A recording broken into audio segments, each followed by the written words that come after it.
अगर कोई बच्चा या कोई भी इंसान पैदा हुआ है वो जीने का हक रखता है। The fantastic and the beautiful thing about congenital heart disease या बच्चों की हार्ट की बीमारी, you will be surprise to know 97% of these heart diseases are curable. Wow. And they have got a lifetime cure with a single intervention और single surgery. क्या mother की diet भी effect करती है बच्चों में कार्डियक एनोमलीज होने में? देखिए, जो हार्ट की बीमारियां होती हैं वो अगर हम कैटेगराइज करें, या तो वो जन्मजात हृदय रोग बीमारियां हों या फिर बीमारियां होती हैं हार्ट की जो किसी इन्फेक्शन के चलते हुए हार्ट पे इफेक्ट आ गया है। नंबर 3 होती है कि जेनेटिकली आपका हार्ट वीक बना हुआ है। Then last comes the lifestyle heart disease. बच्चा दूध पी के लगातार दूध नहीं पी पाता, छोड़ता पीता है। ये अगर लक्षण आपके बच्चे में घर जाके हो रहे हैं तो डेफिनेटली उसका हार्ट चेकअप ज़रूर कराना चाहिए। अगर हम चॉकलेट दे रहे हैं, कोल्ड ड्रिंक दे रहे हैं, कॉफ़ी दे रहे हैं या कुछ भी ऐसी चीज़ दे रहे हैं which is not good for our child, ये सब चीज़ें जो हैं वो डेफिनेटली बच्चों के कार्डियोवैस्कुलर सिस्टम को इफेक्ट करती हैं। बॉलीवुड मूवीज के साथ कुछ हेल्थ सिचुएशंस ऐसी रहीं जो हर बंदे के जबान पे चढ़ गई। उनमें से एक बहुत कॉमन चीज है जिससे शायद बहुत कम लोगों को फेस करना पड़ता है, लेकिन जिसके बारे में पता सबको है। दिल में छेद। दिल में छेद बचपन से होता है, शायद तो ये बड़े लोगों तक भी हो सकता है। क्या है, कितना खतरनाक होता है, और ऐसी बहुत सारी चीजें। आज के डॉक टॉक शो में हमारे गेस्ट हैं doctor Deepak Thakur, is a paediatric cardiologist, और उनके साथ हम बहुत सारे ऐसे सवाल जवाब करेंगे जो बच्चों के हार्ट और उनकी हेल्थ से रिलेटेड है। खुद recently I been a father 2 years now, और ये एक ऐसा इमोशन होता है। ऑब्वियसली हम हार्ट अटैक्स और ये सब चीज़ें बहुत सुन रहे हैं आजकल, लेकिन जब अपने बच्चे से जुड़ी हुई कोई भी हेल्थ की चीज़ होती है वो शायद किसी अलग एंगल पे टच करती है।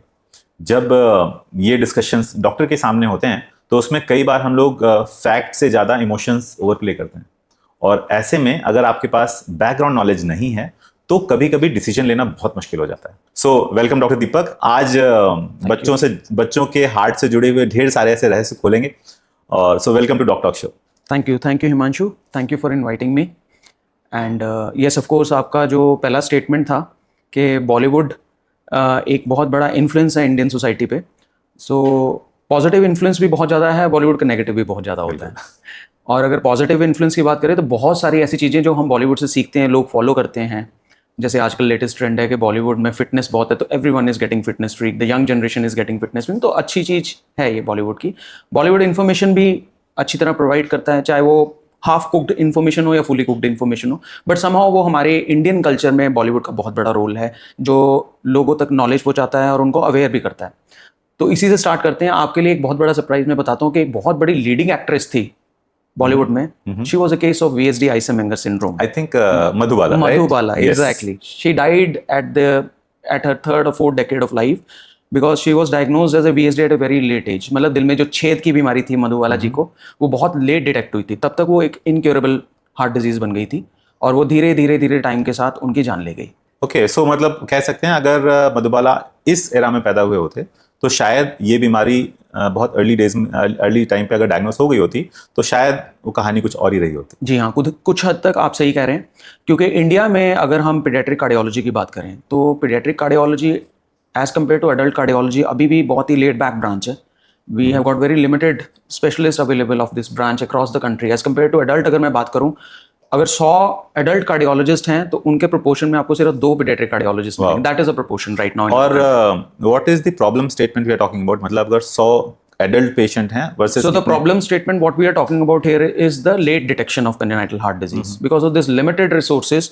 अभी भी जो पीडियाट्रिक कार्डियक सर्विसेज हैं या पीडियाट्रिक कार्डियक टर्शरी लेवल का काम है, दिल के छेद बंद करना, नसों को खोलना, कॉम्प्लेक्स पीडियाट्रिक कार्डियक सर्जरीज करना, इंटरवेंशंस करना, ये अभी भी मेट्रोपॉलिटन सिटीज तक ही सीमित है। अच्छा, लेकिन जो इसकी पॉपुलेशन है वो मेट्रोपॉलिटन तक सीमित नहीं है। That is definitely there at the grass root level, that is there in the villages, that is there in the rural areas, that is there in the suburbs and urbs as well। तो overall जो population scatter देखे तो बहुत ज़्यादा है। अब adult cardiology तो grass root level तक पहुंच चुके हैं। You can find A adult cardiologist in Tier 2 city or in suburbs or near to a rural area also you'll have a trained or a semi trained adult cardiology। but pediatric cardiology एक बहुत ही नीश branch है, तो इस तरह के specialist मिलना बहुत मुश्किल है, इस तरह के सेंटर्स मिलना जो इस तरह की बीमारियों को डिटेक्ट करें बहुत मुश्किल। पीडियाट्रिक कार्डियोलॉजी और एडल्ट कार्डियोलॉजी में मेजर अंतर क्या है? बेसिकली पीडियाट्रिक कार्डियोलॉजी एक ऐसी ब्रांच है जो बच्चों की जन्मजात हृदय रोग जो बीमारियां हैं उससे प्रीडोमिनेंटली डील करती है। एंड इसकी जो ट्रेनिंग है दैट उस पर्टिकुलर ट्रेनिंग को कहते हैं स्ट्रक्चरल हार्ट डिजीज, मतलब दिल के बनावट के नुक्स की ट्रेनिंग जो होती है, ये ऑल टुगेदर एक डिफरेंट ट्रेनिंग है। जो एडल्ट कार्डियोलॉजी है उनकी ट्रेनिंग जो प्रीडोमिनेंटली फोकस करती है वो फोकस करती है करोनरी आर्टरी डिजीजेस पे, ओके, और या फिर एडल्ट हार्ट जैसे ग्रो करते हैं, लाइफस्टाइल रिलेटेड जो हार्ट प्रॉब्लम्स आती हैं उससे ज्यादा डील सो करते हैं। एक बार जब हार्ट बन गया तो फिर उसमें बनने के बाद उसकी ब्लड सप्लाई में, उसके वाल्व्स में, उसकी इलेक्ट्रिक सप्लाई में जो चेंजेस आते हैं, उससे रिलेटेड जो चीजें कॉम्प्लिकेशंस हैं वो होती है नॉर्मली एडल्ट कार्डियोलॉजी में। लेकिन जो बिल्डिंग ब्लॉक है बनते हुए ही जो चीज परफेक्ट नहीं नॉर्मल बनी है, उसको कैसे सही कर सकते हैं। Right Fascinating, right very right. fascinating. एक बार इन वन वीडियो सदगुरु हैज गिवन अ कमेंट, और मैं आपसे आपका उसमें ओपिनियन चाहूंगा। ही सेड कि सो जब बच्चे पैदा होते हैं तो अगर नेचर के हिसाब से 10 पौधे बनते हैं तो उसमें से 8 बनते हैं, 2 नहीं बनते हैं। और उनका कहने का मतलब ये था कि जो 2 नहीं बनते हैं नेचर के हिसाब से उनको चले जाना चाहिए, और अगर हम उनको बचाने की कोशिश कर रहे हैं तो हम कुछ अननेचुरल कर रहे हैं। सो इस पे व्हाट इज योर टेक? क्योंकि मेरा इस पे बहुत सिंपल एक टेक था, I will tell you later, but what is your take on this? मेरा थोड़ा सा थॉट प्रोसेस इसमें ये रहता है कि अगर कोई बच्चा या कोई भी इंसान पैदा हुआ है, फर्स्ट ऑफ ऑल वो जीने का हक रखता है, क्योंकि वो दुनिया में आया है, उसको हक है जीने का, उसको दुनिया में लाया गया है, भगवान ने उसे पैदा किया है। नंबर 2, डेफिनेटली ये एक यूनिवर्सल, इसको हम मतलब हर एक पॉपुलेशन, हर एक जेंडर पे या हर एक पॉपुलेशन में जो भी अबनॉर्मल बच्चा पैदा हो रहा है उनके ऊपर लागू नहीं करना चाहिए आइडियली। देयर आर बेबीज जिसमें इस तरह की प्रॉब्लम्स होती हैं बट क्योरेबल हैं। The fantastic and the beautiful thing about congenital heart disease या बच्चों की हार्ट की बीमारी या दिल के छेद की बीमारी या वैल्व ब्लॉकेज की बीमारी जिसकी हम बात कर रहे हैं, you will be surprised to know 97% of these heart diseases are curable, wow, and they have got a lifetime cure with a single intervention और सिंगल सर्जरी। वो बच्चा आपकी तरह मेरी तरह डॉक्टर बन सकता है, वो साइंटिस्ट बन सकता है, वो आर्मी ज्वाइन कर सकता है, he can be a body builder, anything. It is a one time cure and the child will get a normal heart like you और मी हैव। सो अगर मैं कंजेनिटल हार्ट डिजीज की बात करूं तो ये स्टेटमेंट जो है ये यूनिवर्सली एप्लीकेबल नहीं है डेफिनेटली, बट हाँ there are certain heart defects, कुछ तरह की ऐसी पैदाइशी जन्मजात हृदय रोग बीमारियां, जैसे एक पर्टिकुलर चैम्बर ही नहीं बना हुआ हार्ट का, एक पर्टिकुलर नस ही नहीं पूरी बनी हुई हार्ट की, या फेफड़ों को जाने वाली नस नहीं बनी हुई, उनको हम डेफिनेटली हम खुद इवेल्युएट करते हैं, हम समझते हैं कि इसमें क्या रिस्क इन्वॉल्व है सर्जरी का, या बच्चे की लाइफ आगे कितनी रहेगी। इन सब चीज़ों को मद्देनजर रखते हुए हम पेरेंट्स को स्टार्टिंग से ही काउंसलिंग कर देते हैं कि इसमें risk of surgery and risk to the life and the expectancy of the life and the limitation of the working capacity of the child, वो हम सारी चीज़ें एक्सप्लेन करते हैं पेरेंट्स को। तो ऐसी कुछ बीमारियां होती हैं उसमें हम भी पेरेंट्स को कहते हैं कि इट्स बेटर कि भी आप जब तक बच्चा इसकी देखभाल कीजिए, ठीक है, इसमें ज़्यादा कुछ करने का कुछ आपको एडवांटेज या बच्चे को भी कोई एडवांटेज नहीं होगा, बच्चे को बहुत सारे पेनफुल प्रोसेस से निकलना पड़ेगा। आई थिंक इसमें एक बहुत इंपॉर्टेंट चीज़ ये भी समझना है कि जो प्रीनेटल चेकअप्स होते हैं ना, उसमें कई बार हम ठीक है रूटीन अल्ट्रासाउंड कराना है और लोगों को नहीं पता होता क्यों हो रहे हैं, राइट। आई थिंक लेवल 2 जो होता है और वो जो कुछ अल्ट्रासाउंड्स होते हैं उनमें बहुत इंपॉर्टेंट पार्ट कुछ कार्डियक एनोमलीज को भी चेक करने का होता है, उसके बारे में। जी हाँ बिल्कुल। देखिए मैं अगर आज से 3 डेकेड पहले की बात करूं, व्हेन वी वर बोर्न, तब हमारे मदर जो थे उनका अल्ट्रासाउंड भी नहीं होता था। Agree, you will agree with me, 50% of the population का अल्ट्रासाउंड भी नहीं होता था, बिकॉज अल्ट्रासाउंड एक महंगी मशीन थी, बहुत लिमिटेड सेंटर्स पे थी। धीरे धीरे धीरे अल्ट्रासाउंड मशीन्स बढ़ी, रेडियोलॉजिस्ट कंट्री में बढ़े, अवेयरनेस बढ़ी लोगों में, तो अब ग्रास रूट लेवल पे भी 1 या 2 तो अल्ट्रासाउंड होते ही होते हैं। अगर हम रूरल एरिया की भी बात करें तो 1-2 अल्ट्रासाउंड की रिपोर्ट के साथ आपके साथ पेशेंट आते हैं। उसी तरह अभी धीरे धीरे फीटल कार्डियोलॉजी भी बहुत डेवलप हो रहा है। As a paediatric cardiologist we are trained in fetal cardiology. हम जो बच्चा माँ की कोख में है उसी टाइम से हार्ट डिफेक्ट्स को पिकअप कर लेते हैं। नाउ फीटल कार्डियोलॉजी क्यों एक तरह से बहुत ही एडवांस या बहुत ही रिक्वायर्ड, बहुत ही डिमांड में आ रहा है धीरे धीरे, उसका रीज़न है कि हमें ये समझना है कि हार्ट ही एकमात्र ऐसा ऑर्गन है जो 4 डायमेंशनल है। यही एकमात्र ऑर्गन है जिसमें मोशन है। It's the only organ in motion. It has got the length, breadth, depth and motion. Rest all organs don't have motion. Agree. And you are doing a 2-dimensional echocardiography, right? तो 2-dimensional echocardiography में अंदर बच्चा भी move कर रहा है, उसको आप नहीं रोक सकते, हार्ट भी मूव कर रहा है, तो चांसेस के आपसे हार्ट डिफेक्ट मिस हो बहुत ज़्यादा होता है। तो रेडियोलॉजिस्ट जिनके पास ये सर्विसेज अवेलेबल हैं जिस शहर में या आसपास एरिया में 100-200 किलोमीटर में अगर ऐसी सर्विस अवेलेबल, तो रेडियोलॉजिस्ट भी चाहते हैं कि हार्ट को बहुत डिटेल में देखा जाए। And another important thing is कि out of all the congenital defects, जितने कंजेनाइटल डिफेक्ट होते हैं सबसे कॉमन हार्ट का होता है। सो प्रेगनेंसी के समय कौन सा टाइम होता है जब एक्चुअली कार्डियक डिफेक्ट्स के लिए देखा जाता है और कैसे? और मतलब सब कोई फीटल कार्डियोलॉजिस्ट के पास नहीं पहुंच सकता है, तो क्या जो नॉर्मल अल्ट्रासाउंड होते हैं they are good enough to rule out major cardiac issues? जी हाँ, डेफिनेटली। सी फीटल इकोकार्डियोग्राफी भी अल्ट्रासाउंड ही है हार्ट का, but the only thing is कि वो एक कार्डियोलॉजिस्ट की आंख में से निकल रहा है, एक पीडियाट्रिक कार्डियोलॉजिस्ट की आंख में से निकल रहा है, तो माइनर से माइनर चीज वो पकड़ लेगा। रेडियोलॉजी, यस, कॉमन चीजें जैसे बहुत मेजर डिफेक्ट है हार्ट में, डेफिनेटली हमारे पास भी रिपोर्टें आती हैं, तो रेडियोलॉजिस्ट मोर और लेस वो डिटेक्ट कर लेते हैं।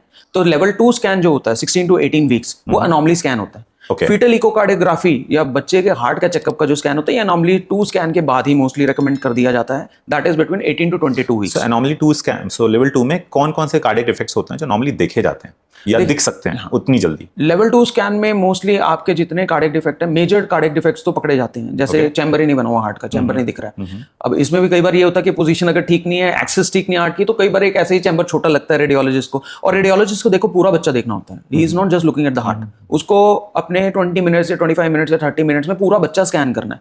Fetal echo itself require 20-25 minutes separately.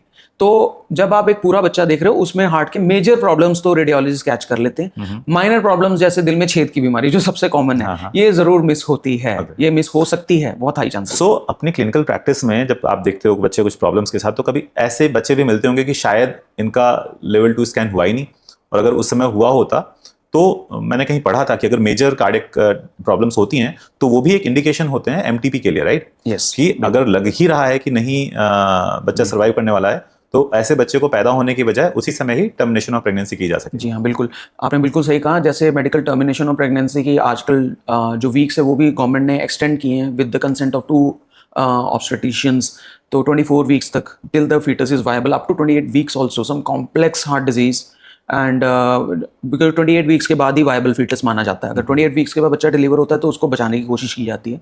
28 weeks से नीचे यूजली कोशिश नहीं की जाती, या 500 ग्राम से नीचे का बच्चा हो तो उसमें ज़्यादा कोशिश नहीं की जाती। तो यूजुअली इसीलिए ये टाइम फ्रेम भी डिसाइड किया गया था 18 to 22 वीक्स फीटल इकोकार्डियोग्राफी के लिए, कि तब तक मोर और लेस हार्ट के सारे चैम्बर बन जाते हैं, ग्रोथ भी अप्रोप्रिएट होती है। वहाँ पे more than 95% you can be certain that the child will not have any congenital heart defect, right? तो उसमें वेसल की ग्रोथ, वेल की ग्रोथ, चैम्बर्स की ग्रोथ, वो सारी अप्रोप्रिएटली पता चल जाती है। वहाँ पे अगर आपको कोई मेजर कार्डियक डिफेक्ट मिलता है, डेफिनेटली आप फैमिली को हमेशा देखिए, हर एक फैमिली इस तरह नहीं होती कि हमें बच्चा ये नहीं चाहिए, कईयों के वो प्रीशियस बेबी होते हैं, they do want to give a chance to the baby, but yes, ये डिसीजन हमारा नहीं होता कि हम कह दें कि आप मेडिकली टर्मिनेट करा लीजिए। हमारा सिर्फ पर्पस ये होता है that we counsel the family how critical is the heart disease, और ये बच्चे का आगे फ्यूचर सर्वाइवल कैसा रहेगा, तो final decision has to be taken by the family whether they want to continue the pregnancy. So Deepak, at this stage I would want, थोड़ा सा रुकते हैं, let's discuss one more thing, और फिर इस पॉइंट पे मैं वापस आना चाहूंगा, and essentially with the question की कौन सी सिचुएशन है जहां पे हम ये कह सकते हैं कि ठीक है, this will be normal, we can manage once baby is born, और कौन सी सिचुएशन है जहां पे हम ये बताते हैं कि probably life is not going to be very good. So जो एक वर्ड है दिल में छेद, अगर इसको आपको एक नॉर्मल पर्सन के लिए, एक नॉन मेडिको के लिए क्लासीफाई करना हो, बताना हो कि छेद कैसे कैसे हो सकते हैं, सारे छेद डरावने होते हैं कि कुछ नॉर्मल भी हो सकते हैं, इसके बारे में बताइए। जी हाँ, तो दिल में छेद की जिस तरह हम बात कर रहे हैं, तो हमारा जो दिल होता है, हार्ट होता है, हार्ट में 4 चैम्बर्स होते हैं और 2 बड़ी नसें निकलती हैं हमारे हार्ट में से।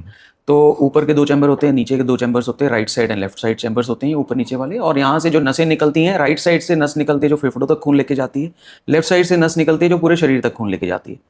अब इन चैम्बर्स में या इन नसों में अगर किसी भी तरह का कोई एबनॉर्मल कनेक्शन है, तो उसको दिल में छेद की बीमारी कहते हैं। जैसे ऊपर वाले 2 चैम्बर्स के बीच में दीवार होती है, वहां पे अगर कोई डिफेक्ट है या छेद है, उसको दिल का छेद कहा जाता है। तो ये छेद बनते हैं, जितना बनते हैं, या फिर ये एक्चुअली होते हैं और बंद नहीं होते हैं, राइट? एग्जैक्टली। देखो, हमारा ह्यूमन बॉडी जो है वो एक सेल से बन रही है, माँ के अंडे से पूरा इंसान बन रहा है, trillions and trillions of cells, right? एक एग से बनता है।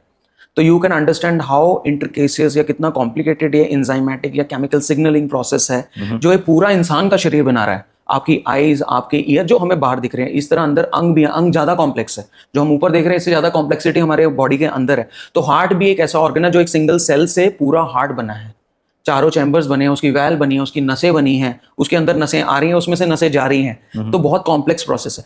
हाँ, डेफिनेटली ये जो दिल के छेद की बीमारी होती है, ये जन्म जाती है, जो जेनेटिक डिसऑर्डर रिलेटेड या फिर सिग्नलिंग रिलेटेड या फिर कोई न्यूट्रिशन में कोई डेफिशिएंसी हो, उसके बारे में भी हम डिस्कस करेंगे।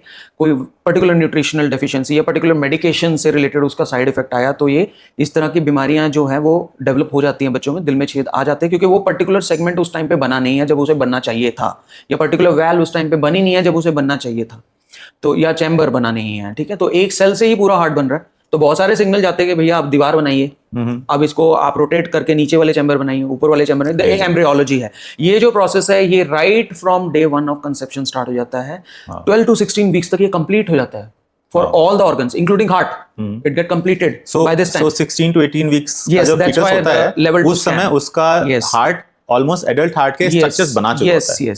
yes. वो वैसे स्ट्रक्चर बना चुका होता है। तो उस टाइम पे तो अगर हाथ पैर बनने से पहले ही हार्ट बन चुका होता है। सब चीजें साइमल्टेनियस चलती हैं, हाथ पैर भी बन रहे हैं, हार्ट भी बन रहा है, ब्रेन भी बन रहा है, किडनी भी बन रही है, लीवर भी बन रहा है, सब कुछ साइमल्टेनियसली चलता है। And yes of course baby के वेट के हिसाब, अच्छा बहुत इंटरेस्टिंग चीज है कि फीटस में कैसे पता चलता है कि बच्चा ये वायबल है कि नहीं है। अभी एक्चुअल में प्रेगनेंसी जो है वो वायबल प्रेगनेंसी नहीं है, ये बच्चा बड़ा होगा नहीं।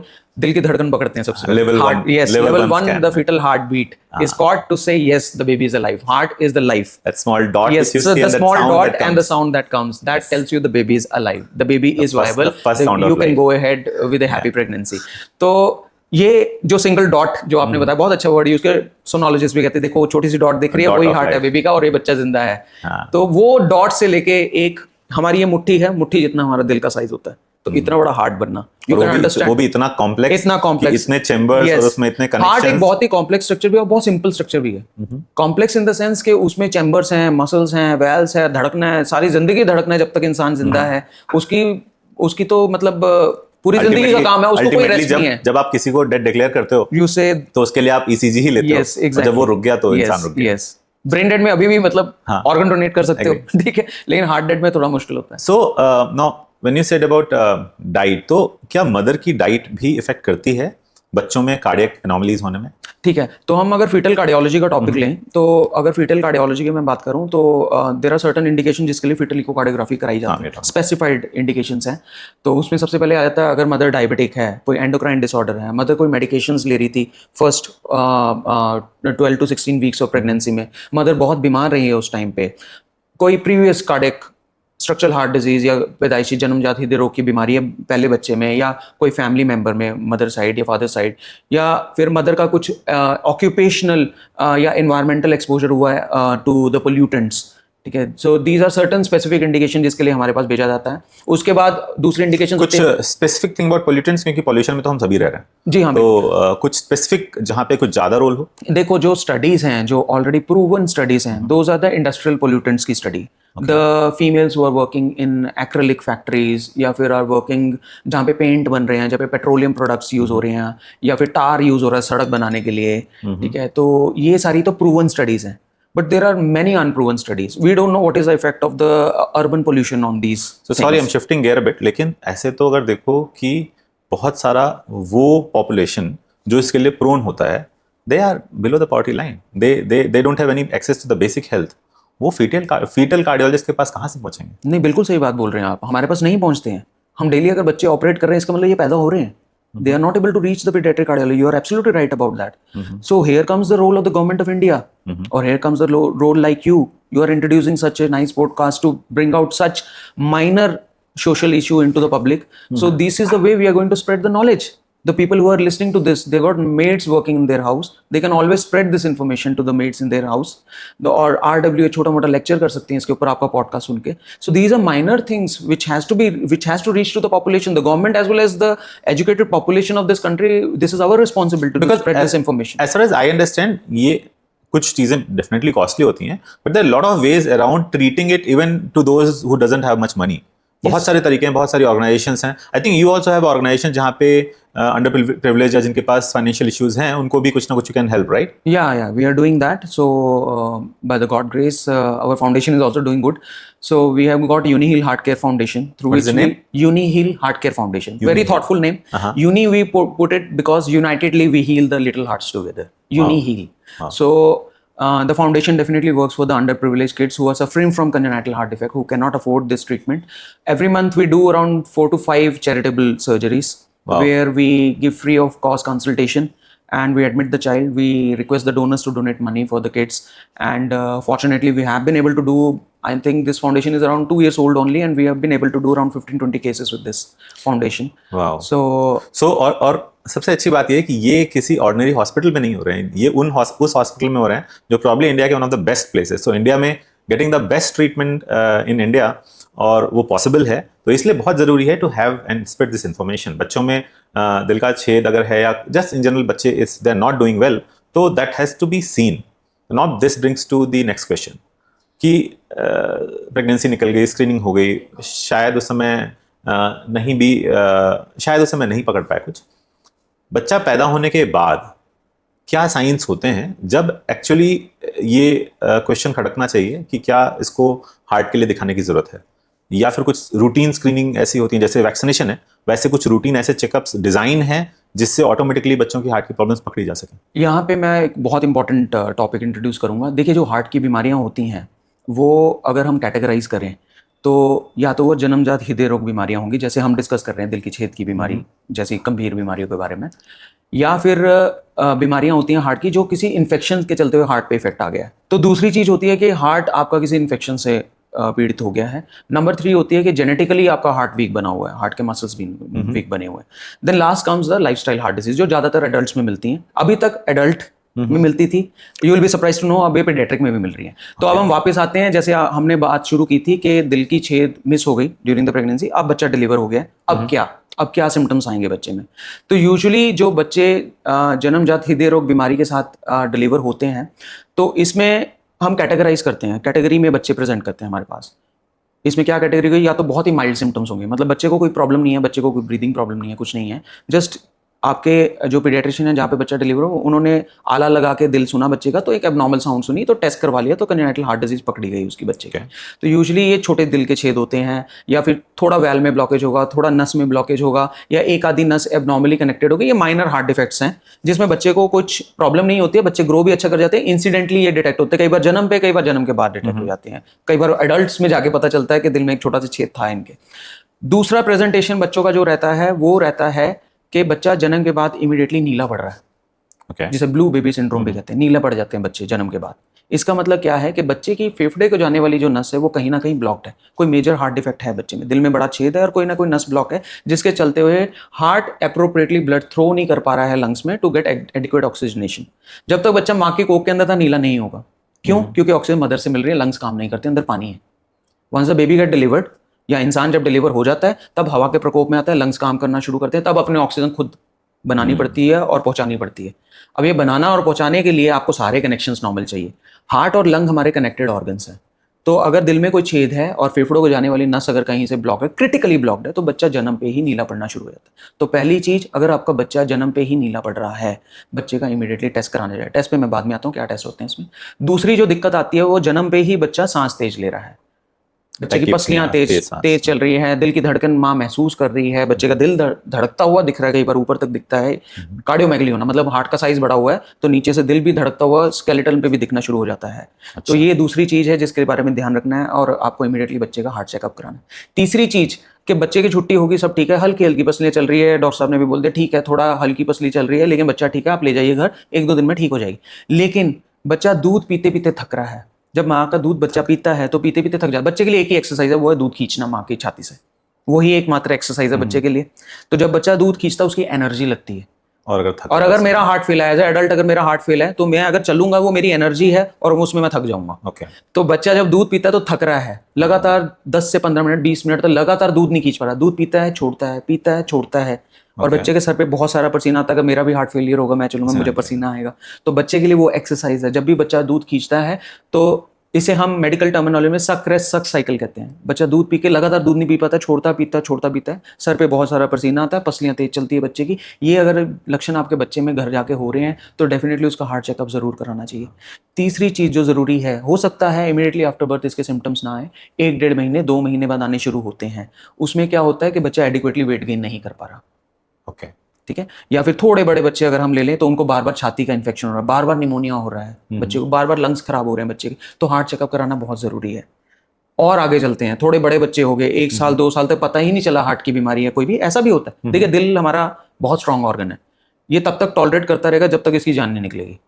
ये एंड स्टेज पे जाके पता चलता है। हार्ट अटैक के साथ पेशेंट नेचुरली कॉम्पेंसेट बहुत ज्यादा करता है, नेचुरली कॉम्पेंसेट बहुत लंबे टाइम तक कर लेता है, till the muscles just give away, तब तक ये हार्ट सिम्टम्स है। और बच्चे बेचारे हमारे बहुत मासूम होते हैं, वो खेलते रहेंगे, वो तभी माँ को दिखता है कि बच्चा जब खेलना बंद कर देता है, और वो खेलना तब बंद करेगा जब हार्ट जवाब दे जाएगा, तब सिम्टम्स आने शुरू होते हैं। तब हमारे पास कई बार बच्चे आते हैं 2 या 3 साल की उम्र में कि इसका वजन नहीं बढ़ रहा, पेडियाट्रिशियन बोल रहे हार्ट चेकअप कराइए।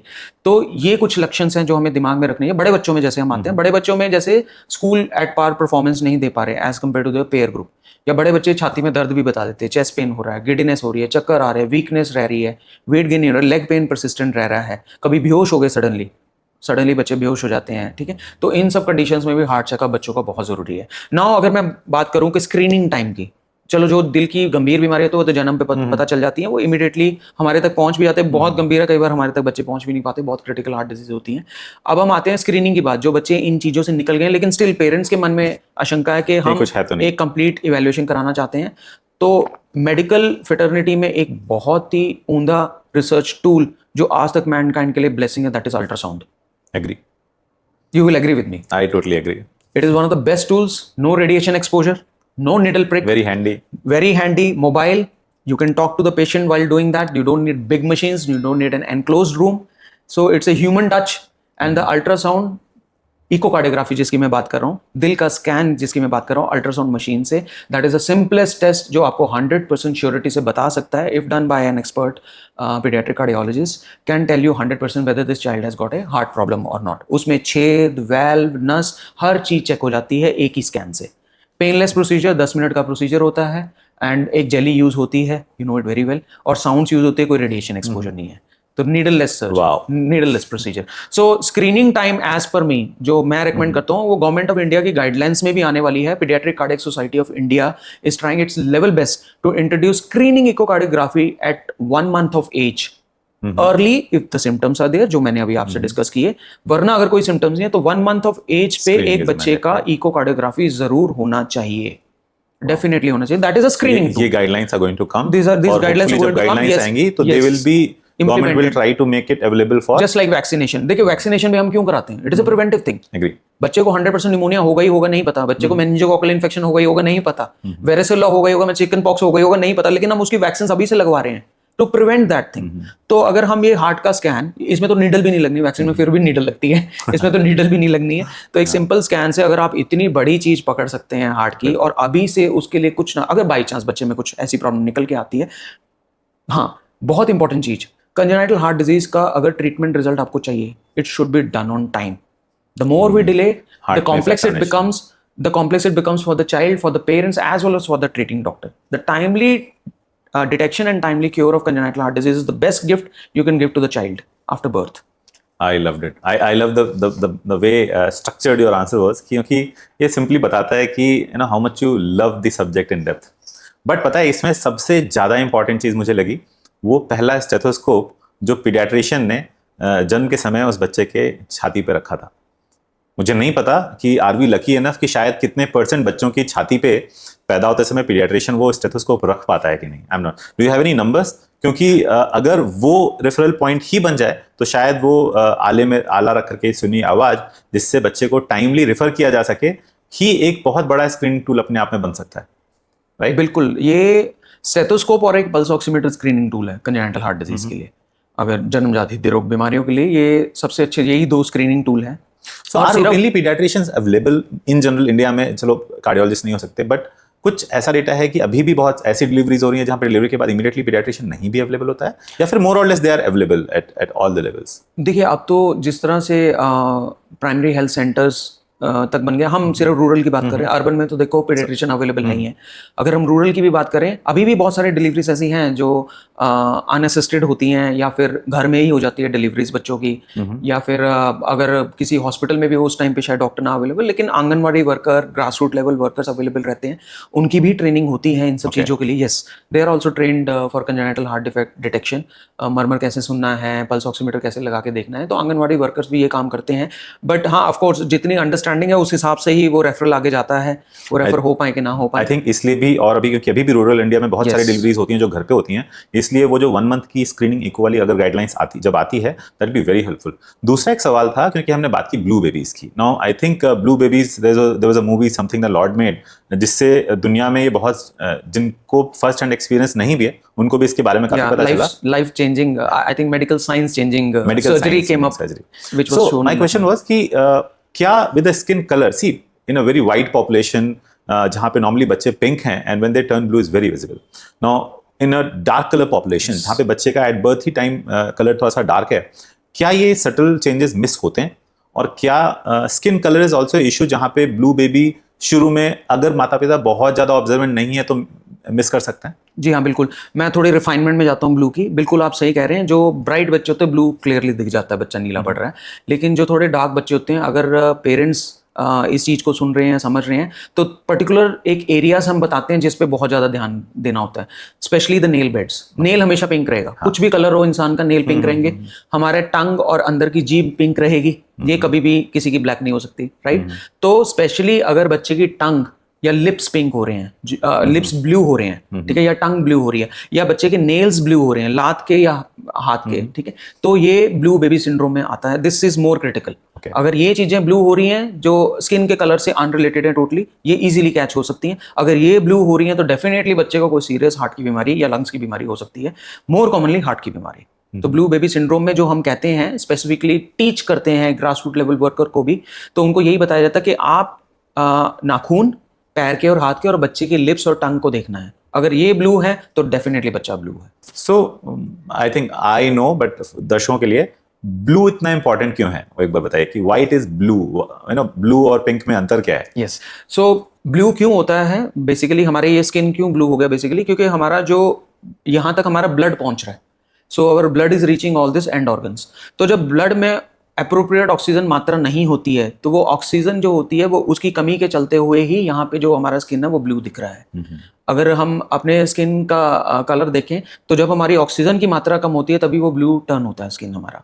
बेसिकली हार्ट लंग एक ऐसी कॉम्प्लेक्स मशीन है जो हार्ट से जब आप सांस लेते हो वो जाकर के लंग्स के थ्रू ब्लड में जाता है, तो ब्लड जिसमें अच्छे से ऑक्सीजन मिल चुका है वो रेड दिखता है, फिर वो जाता है बॉडी में सब जगह यूज होगा, यूज होने के बाद वो ब्लड ब्लू सा दिखना शुरू होता है क्योंकि उसमें से ऑक्सीजन खत्म हो गई है। अब एक जो अच्छा स्ट्रक्चर्ड हार्ट है वो उसको कलेक्ट करके केयरफुली लंग में भेज करके वापस से रेड करके बॉडी में पंप करता है।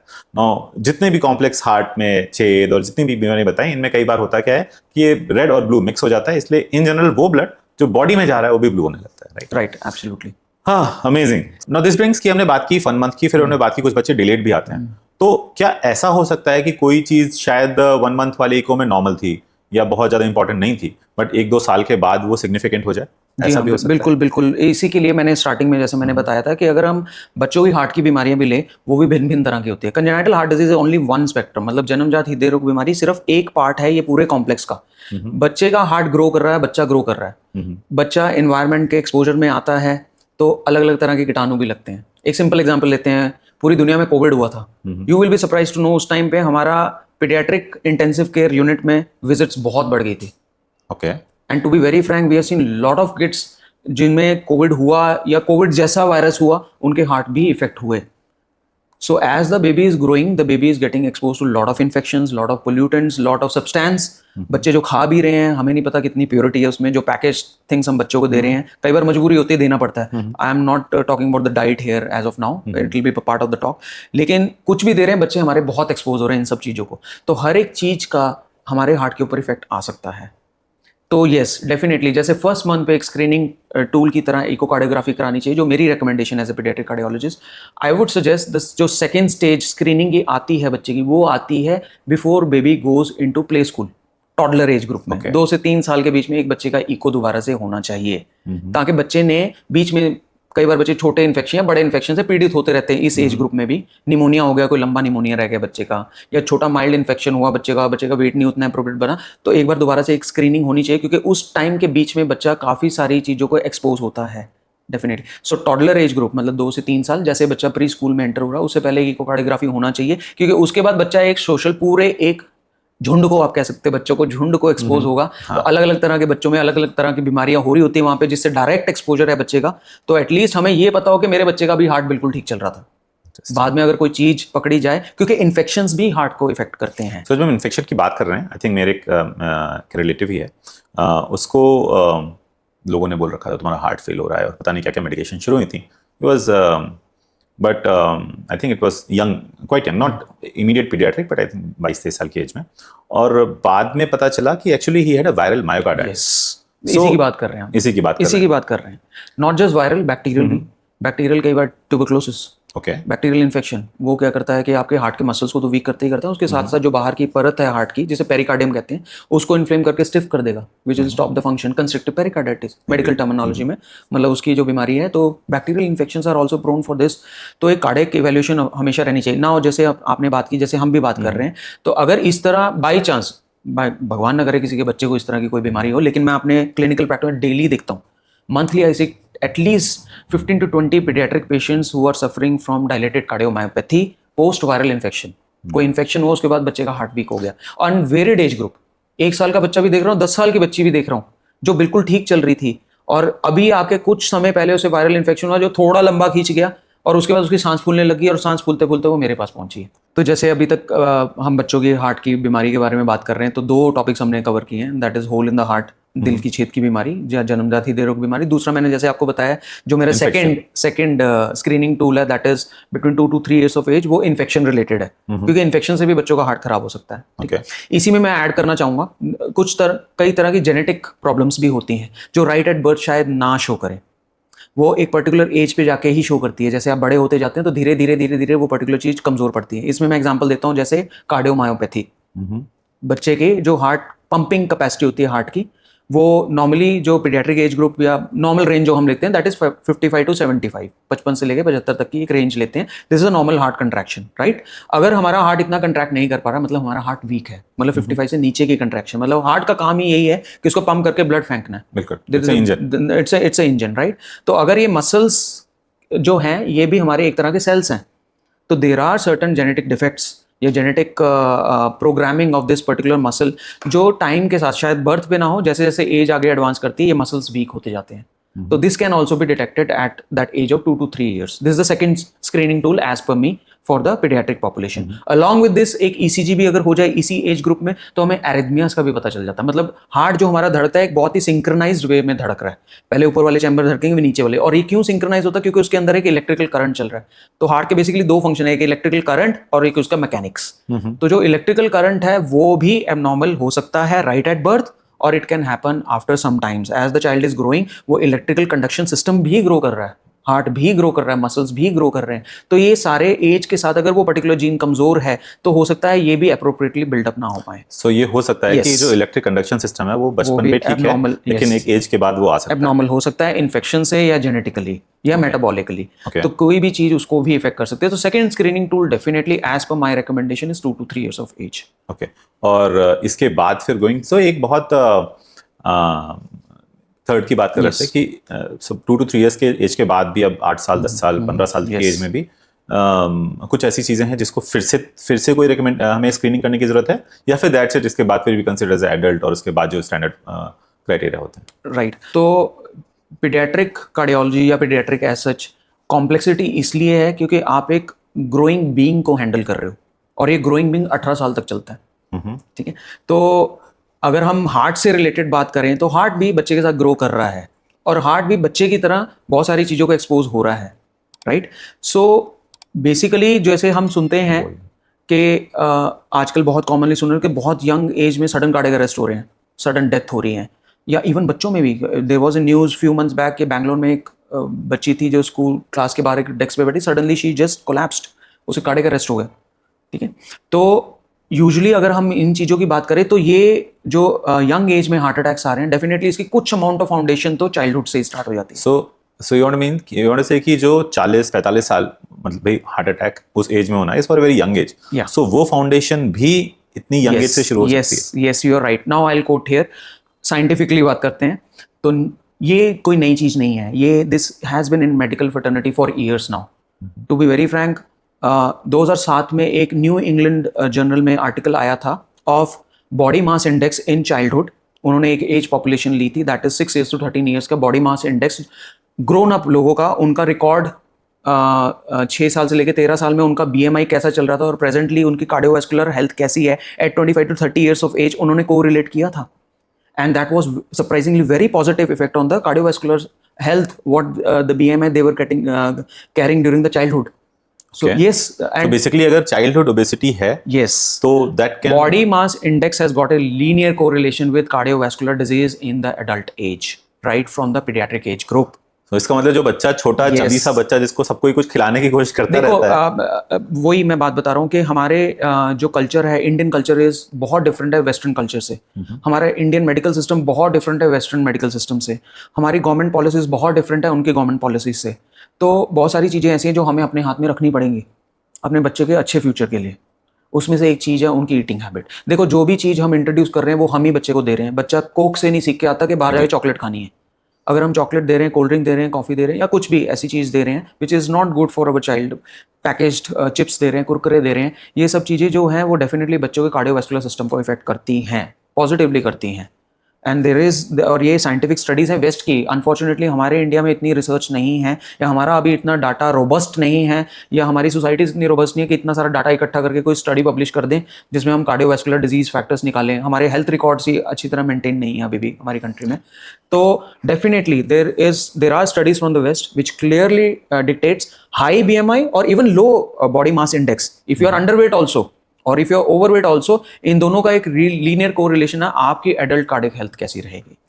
So I think if I से इन रिसेंट पास्ट मैंने कुछ मूवीज या डॉक्यूमेंट्रीज जो देखी हैं उसमें आई थिंक मई में अभी एक हॉटस्टार पे एक डॉक्यूमेंट्री आई थी Brown Heart. I think it's one of the best documentaries I have ever seen in context of cardiovascular health. और ये इतनी अच्छी लगी मुझे कि I have seen a couple of times और एज अ वैस्कुलर सर्जन मैं इसको I do write in my prescription to lot of patient जो जिनसे कई बार मैं प्रिवेंटिव हार्ट हेल्थ की बात कर रहे हैं। तो उसमें एक चीज थी कि as a south Asian Indian population हम जेनेटिकली ज्यादा प्रोन है कार्डियोवैस्कुलर डिजीज के लिए। और कार्डियोवैस्कुलर की कंजेनिटल की हमने बात कर ली, स्ट्रक्चरल हार्ट डिजीज की बात कर ली, now we are talking about cholesterol जमना, ब्लॉकेजेस की। सो क्या ये ब्लॉकेजेस भी, और और इसी में I also want you to comment on visceral fat, so क्या ये भी, इनकी फाउंडेशन भी बचपन से ही होती है और इस खाने पीने के साथ होती है या फिर एक पर्टिकुलर एज के बाद शुरू होते हैं? राइट। तो बेसिकली अगर मैं आपको बताऊं, देखिए पीडियाट्रिक एज ग्रुप एक ग्रोइंग एज ग्रुप है।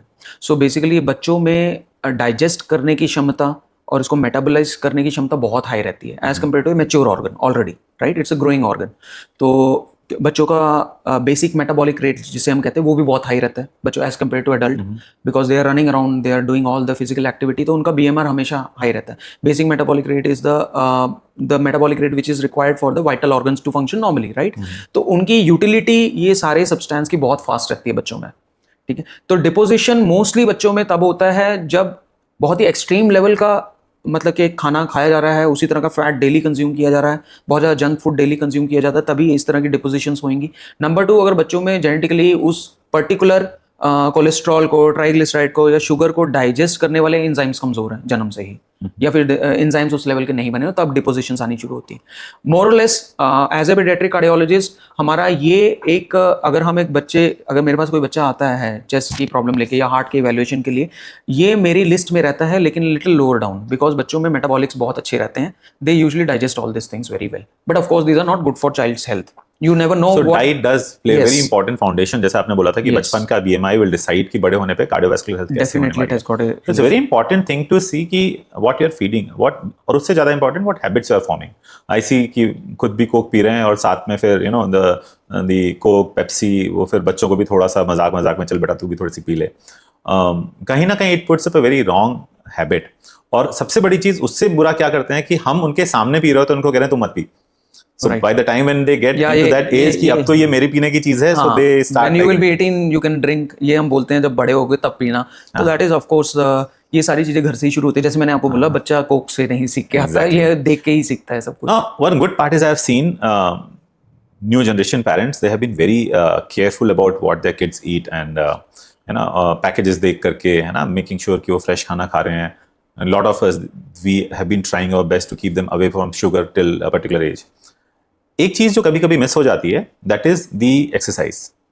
सो आप बोला कि बच्चे दौड़ते कूदते खेलते रहते हैं, लेकिन ये मान के चल रहे हैं।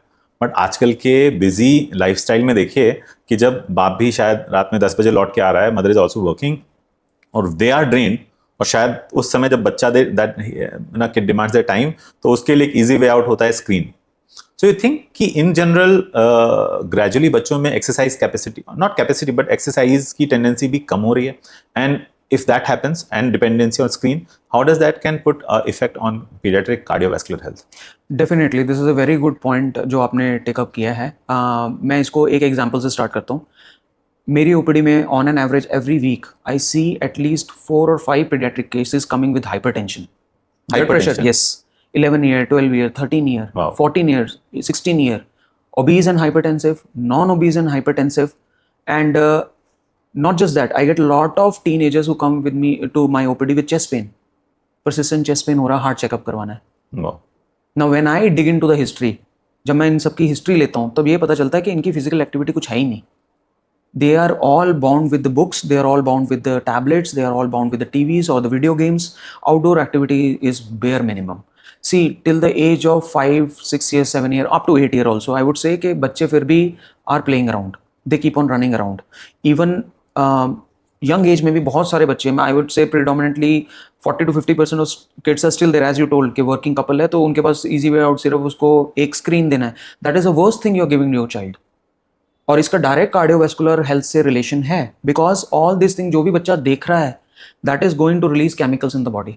अगर बच्चा कोई एग्रेसिव कार्टून देख रहा है, जैसे लड़के हैं उनको पॉ पेट्रोल देखना है या कोई एग्रेसिव कार्टून निंजा कार्टून्स देखने हैं, तो that is going to push adrenaline, cortisol levels will increase in the body, dopamine levels are going to increase in the body, melatonin level is going to come down, serotonin levels are going to come down, the calming hormones are coming down, the aggressive hormones are increasing in the body. ये एक unseen and unknown fact है जो उनकी cardiovascular health खराब कर रहा है. You will agree with me. Dopamine, totally. cortisol and decreased melatonin and serotonin definitely are going to cause cardiovascular inflammations. That is one of the factors. इसलिए हम बोलते हैं ना कि स्ट्रेस मत लीजिए. चलो एक सिंपल एग्जांपल है, एक एडल्ट पेशेंट मेरे पास आया, हार्ट की प्रॉब्लम में है, स्टेंट डले हुए हैं, हार्ट खराब चल रहा है. उनको क्या कहते हैं, सबसे पहली चीज डॉक्टर कहता है यार आप स्ट्रेस मत लीजिए, जो है इसको मैनेज कर लें, आप स्ट्रेस मत. स्ट्रेस बार बार डॉक्टर इसलिए स्ट्रेस करता है स्ट्रेस पे क्योंकि स्ट्रेस कॉर्टिसोल बढ़ाता है. Cortisol is the most dangerous hormone in your body. That is going to cause inflammation. That is going to make your बात ये है कि लोगों को ये बोलो कि स्टेरॉइड है तो स्टेरॉइड बुरा होता है, वो सबको पता है. सबको पता है, लेकिन बॉडी स्टेरॉइड किस तरह प्रोड्यूस करे उसके ऊपर ज्यादा ध्यान देना चाहिए. So I tell you, yes of course, see I completely, I am also a father, I am father of a 5-year-old daughter, I am also very busy with my practice. But to be very frank, I will not say कि भी मैं बहुत महान काम कर रहा हूँ, but trust me, the best way आप अपने बच्चे को ये हैबिट छुड़वा सकते हो वो यही है कि उनका हाथ पकड़ो और उनको 10-15 मिनट के लिए ले जाओ बाहर. Walk with them, run with them, आपकी हेल्थ भी बनेगी, बच्चे की हेल्थ भी बनेगी. Do cycling with your kid for some time, sit with your kid, draw something on the paper, make them intellectual, make them put their brains into it, don't let them watch this TV and all, because ये सारी चीज़ें देखने में हमारे लिए easy way out है, but I can tell you it is not just about cardiovascular, even their mental health will get affected with this. I think एक और important point जो आपने नोटिस किया, मेंशन किया था कि जब तक बच्चा 5, 6, 7, 8 साल का है तब तक उसे ना माँ बाप बहुत चाहिए, वो जिद करके कैसे भी करके वो एक्सरसाइज करवा लेता है. Yes.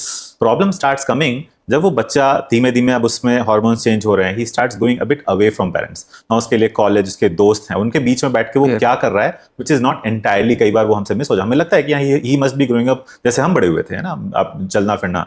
That time also the mental health and what physical health is happening, उसको सुपरवाइज करना इज ऑल्सो नॉट ईजी. उस समय 12 साल के बच्चे को चल बेटा साइकिल चला के आते हैं, अगर आपने उसके साथ वो कनेक्ट नहीं मेंटेन रखा है, he may feel bad, even he may feel shy about it कि मैं क्यों मेरे कामों के बीच में आ रहे हैं. I think it's very important to have that connect with your kid, कि आप उस एज में जिस समय उसको आपकी मेंटली, फिजिकली से ज्यादा मेंटली बहुत जरूरत है, उस समय वो एक दिन में नहीं बनेगा, वो आपको फाउंडेशन उसके साथ बना करके रखनी पड़ेगी. And this is not only going to affect how what person he becomes, it is also going to affect physically what is going to become. Well, I think this is one of the podcast जितने अभी तक मैंने शूट किए हैं, इसमें मेरी, despite being a vascular surgeon, मेरी नॉलेज सबसे ज्यादा बढ़ी है. सो हमने एक बात की थी इलेक्ट्रोफिजियोलॉजी की. तो कई बार वैस्कुलर सर्जरी में मेरे पास पेशेंट्स आते हैं जिनको स्पाइन और नर्व का इश्यू होता है, तो मैं कहता हूँ ऐसा, आप बॉडी में आपको इलेक्ट्रिशियन की जरूरत है और मैं प्लम्बर हूँ. सो इस तरीके से I send them to neurologist. लेकिन हार्ट के अंदर सिचुएशन ऐसी है कि इलेक्ट्रिशियन भी आप ही हो और प्लम्बर भी आप ही हो. So coming to specifically electrophysiological, जो हमने एरिथमियाज की बात की, ये क्या होता है और ये सिम्टम्स किस तरीके से आ सकते हैं, स्पेशली टीनेजर्स में और उसके बाद भी, और इसकी क्या स्क्रीनिंग टूल्स और क्या ट्रीटमेंट है? सो इलेक्ट्रोफिजियोलॉजी, अगर मैं साधारण भाषा में बात करूं तो बहुत सारे लोगों ने हमारे या कहीं भी चैनल पे भी इजीली या ऑनलाइन भी एक ईसीजी हमने हमेशा सुना है कि इलेक्ट्रोकार्डियोग्राफी उसे कहते हैं इंग्लिश टर्म में. तो ईसीजी बेसिकली एक काली लाइन ऊपर नीचे हो रही है वो दिखती है, तो वो हमारा इलेक्ट्रिकल करंट है हार्ट का. तो इलेक्ट्रोफिजियोलॉजी इस इलेक्ट्रिकल करंट की बीमारियों को और इस इलेक्ट्रिकल करंट को पढ़ने की स्पेशलिटी को कहते हैं। और ये हमारी स्ट्रक्चरल हार्ट डिजीज, बिल्डिंग बनी कैसे वो अलग है। हमारी बिल्डिंग में पाइपलाइन से हर टैप में पानी आ रहा है, उससे अलग है, क्योंकि वो ब्लॉकेजेस की बात होती है। ये हमारे बिल्डिंग में जो इलेक्ट्रिक लाइन बिछी हुई है और सही जगह के बल्ब और पंखे सही टाइम से चल रहे हैं कि नहीं चल रहे हैं, उसकी प्रॉब्लम है, राइट? एब्सोल्युटली, बहुत अच्छी तरह आपने पुट अप किया। This is a good line, I will carry from here. तो बेसिकली ये इलेक्ट्रिकल करंट जो हमारे हार्ट में चल रहा है, उसकी रिदम को, जैसे मैंने बताया था पहले भी, कि पैटर्न में ये चल रहा है कि नहीं चल रहा, वो जरूरी होना चाहिए। अब अगर हम एरिथमियास की बात करें, एरिथमियास क्या होते हैं? एरिथमियास मतलब कि ये जो इलेक्ट्रिकल करंट है, इसका जो रिदम चल रहा है उसमें डिस्टर्बेंस आ गया। Okay. अब वो डिस्टर्बेंस किस तरह का हो सकता है? वो डिस्टर्बेंस भिन्न प्रकार का होता है। अगर सिंपल लैंग्वेज में बात करूं, या तो वो जो रिदम है या धड़कन है बहुत ही कम होगी है, या वो रिदम में जो धड़कन है वो बहुत ही ज्यादा होगी है। नॉर्मल रेंज से या बहुत कम होगी या बहुत ज्यादा होगी, या नॉर्मल रेंज में ही चल रही है लेकिन उसका पैटर्न बदल गया है। एक पर्टिकुलर साइड की तार शायद कमजोर होगी, दूसरी ठीक चल रही है, जिसे बंडल ब्रांच ब्लॉक कहते हैं। मतलब एक पर्टिकुलर चैम्बर का तो इससे वो ब्लॉक होता क्या है। अब इसमें बेसिकली जो प्रॉब्लम्स आती हैं, हमारा हार्ट जो है फाइनली वर्क करता है कि इलेक्ट्रिकल सिग्नल के मिलने से। अगर उस हार्ट को बाकी चैम्बर के रिलेशन में प्रॉपरली सिग्नल नहीं मिल पा रहा है, तो वो सबसे आगे या पीछे चल रहा है। उसके कारण क्या होगा कि हार्ट की वीकनेस आनी शुरू हो जाएगी, हार्ट के मसल्स धीरे धीरे गिव अवे करना शुरू कर। यहाँ पे मैं दर्शकों को बता दूं कि हमने सारी बातें कर ली, बिल्डिंग बन भी बहुत अच्छे से गई, सो आपको ये स्ट्रक्चरल हार्ट डिजीज नहीं है, ब्लड सप्लाई भी बहुत अच्छे से, लेकिन अगर इलेक्ट्रिक सप्लाई नहीं है तो भी हार्ट नहीं काम करेगा, there be flat line, there be no life. So इस कॉन्टेक्स्ट में इलेक्ट्रोफिजियोलॉजिकल प्रॉब्लम्स को समझना, उनके सिम्टम्स को समझना, सही टाइम पे डायग्नोस करना और फिर अगर पॉसिबल इसको ट्रीट करना बहुत जरूरी है। जी हाँ, बिल्कुल बिल्कुल, एब्सोल्युटली। तो जिस तरह मैंने बताया, जन्मजात हृदय, जैसे दिल के छेद की बीमारी और जन्म से होती है, इलेक्ट्रिकल करंट की एबनॉर्मेलिटी भी बाय बर्थ भी हो सकती है, या बच्चा जैसे डेवलप हो रहा है, कोई इन्फेक्शन लगा, इन्फेक्शन से भी वो खराब हो सकता है। तो थर्ड पार्ट पे आते हैं हम, इसके बेसिकली सिम्टम्स क्या रहेंगे। अगर बच्चों में हमें ऐसी कोई इलेक्ट्रिकल डिस्टर्बेंस है तो उसके सिम्टम्स क्या रहते हैं? तो इसमें सबसे कॉमन सिम्टम जो रहता है वो ये रहता है कि बच्चा आपको कंप्लेन करेगा कि उसको खुद दिल की धड़कन महसूस हो रही है, जिसे मेडिकल टर्मिनोलॉजी में पैल्पिटेशन कहते हैं। Palpitation is the first sign. Number 2, बच्चे को ये जो एबनॉर्मल दिल की धड़कन है बच्चे के अंदर, वो एक तरह के चेस्ट पेन की तरह भी परसीव हो सकती है, हैवीनेस लग सकती है, क्योंकि वो चैम्बर शायद उस टाइम पे पूरा भरा नहीं है या एक्स्ट्रा भर गया पंप करने से पहले, कि वहां तक इलेक्ट्रिकल करंट पहुंचा नहीं, रिदम बिगड़ गई, एक्स्ट्रा भर गया, तो वो हैवीनेस लगती है चेस्ट की। नंबर 3 प्रॉब्लम आएगी कि बच्चे को चक्कर आ रहे हैं, गिडिनेस हो रही है। नंबर 4, बच्चा सडनली लॉस ऑफ कॉन्शियसनेस। ये बहुत ही ज्यादा इंपॉर्टेंट रेड अलर्ट साइन है कि बच्चे का heart ECG as well as echocardiography जल्द से जल्द करवा लेना चाहिए, हार्ट की बीमारी रूल आउट करने के लिए, कि रिदम एबनॉर्मलिटीज हो सकती है। क्योंकि बेसिकली है क्या, हार्ट के जो रिदम है वो उसके हार्ट के जो ऊपर वाले चेंबर्स कॉन्ट्रैक्ट करेंगे, वहां से ब्लड नीचे जाएगा, जब वो नीचे जाएगा उसके बाद नीचे वाले कॉन्ट्रैक्ट करेंगे और वहां से ब्लड बाहर जाएगा। अगर इसमें कुछ गड़बड़ी है और कहीं ना कहीं आपस में ही लड़ रहा है, तो फिर ब्लड बाहर नहीं निकलता है, वो ब्रेन पे नहीं जाएगा, ब्रेन पे नहीं जाएगा तो थोड़ी देर के लिए भी नहीं गया, that leads to transient loss of consciousness. अचानक से बेहोशी हो गई, नजर के सामने अंधेरा आ गया, फिर थोड़ी देर बाद फिर से शायद ठीक हो गया। सो अनलाइक दूसरा स्ट्रक्चरल हार्ट डिजीज है, जैसे एक फिक्स है, ये तो प्रॉब्लम है तो है, या फिर ब्लॉकेज बन गया तो बन गया। रिदमिक डिसऑर्डर्स ऑकेजनल सिम्टम्स के साथ भी प्रेजेंट कर सकते हैं, कि कभी हुआ और कभी नहीं हुआ। मेरे पास बहुत सारे ऐसे पेशेंट आए हैं मेरे करियर में, जो उस टाइम पे मेरे पास आए हैं एक यही सेम सिम्टम लेके कि एकदम आंखों के आगे अंधेरा छा गया इसके और ये गिर गया, ठीक है। और ऐसा अगर मैं डिग करूं हिस्ट्री में तो पता चलता है आज से 3-4 साल पहले भी ऐसे एक बार एपिसोड हुआ था, या 6 महीने पहले भी ऐसा एपिसोड हुआ था, या इसको एक टाइम पे बहुत बीमार रहा था, तब इसको बार बार हो रहा था, तो डॉक्टर्स ने बोल दिया था कि कमजोरी है उसके कारण इसको ये फील हो रहा है, लेकिन वो एबनॉर्मल इलेक्ट्रिकल एबनॉर्मलिटी तब से चले जा रही है। वो बच्चे को, जैसे मैं बताऊं, ऐसे कई पेशेंट मेरे पास आए हैं जिसमें बंडल ब्रांच ब्लॉक रहेगा, पर्टिकुलर चैम्बर की जो इलेक्ट्रिकल करंट वाली वायर थी वही खराब हो गई, बाकी सब ठीक तो चल घर रहा के 4 कमरों में से एक कमरे की वायर खराब हो गई है, वो प्रॉपर्ली पंप नहीं कर पा रहा ब्लड, और सडनली बच्चे को लॉस ऑफ कॉन्शियसनेस। बट आपने बताया कि अब जैसे अभी हुआ, फिर 4 साल पहले हिस्ट्री थी, तो इसको स्क्रीन कैसे करेंगे कि जो चीज हो ही इतने इंटरवल में रही है? ये इसी के लिए हम ये सिम्टम्स की बात करें जो मैं साइंस से सिम्टम्स बता रहा हूँ, ठीक है, कि सडन लाइट हेडेडनेस होना, या सडन लॉस ऑफ कॉन्शियसनेस होना, ब्लरिंग ऑफ विजन होना, पैल्पिटेशन फील होना,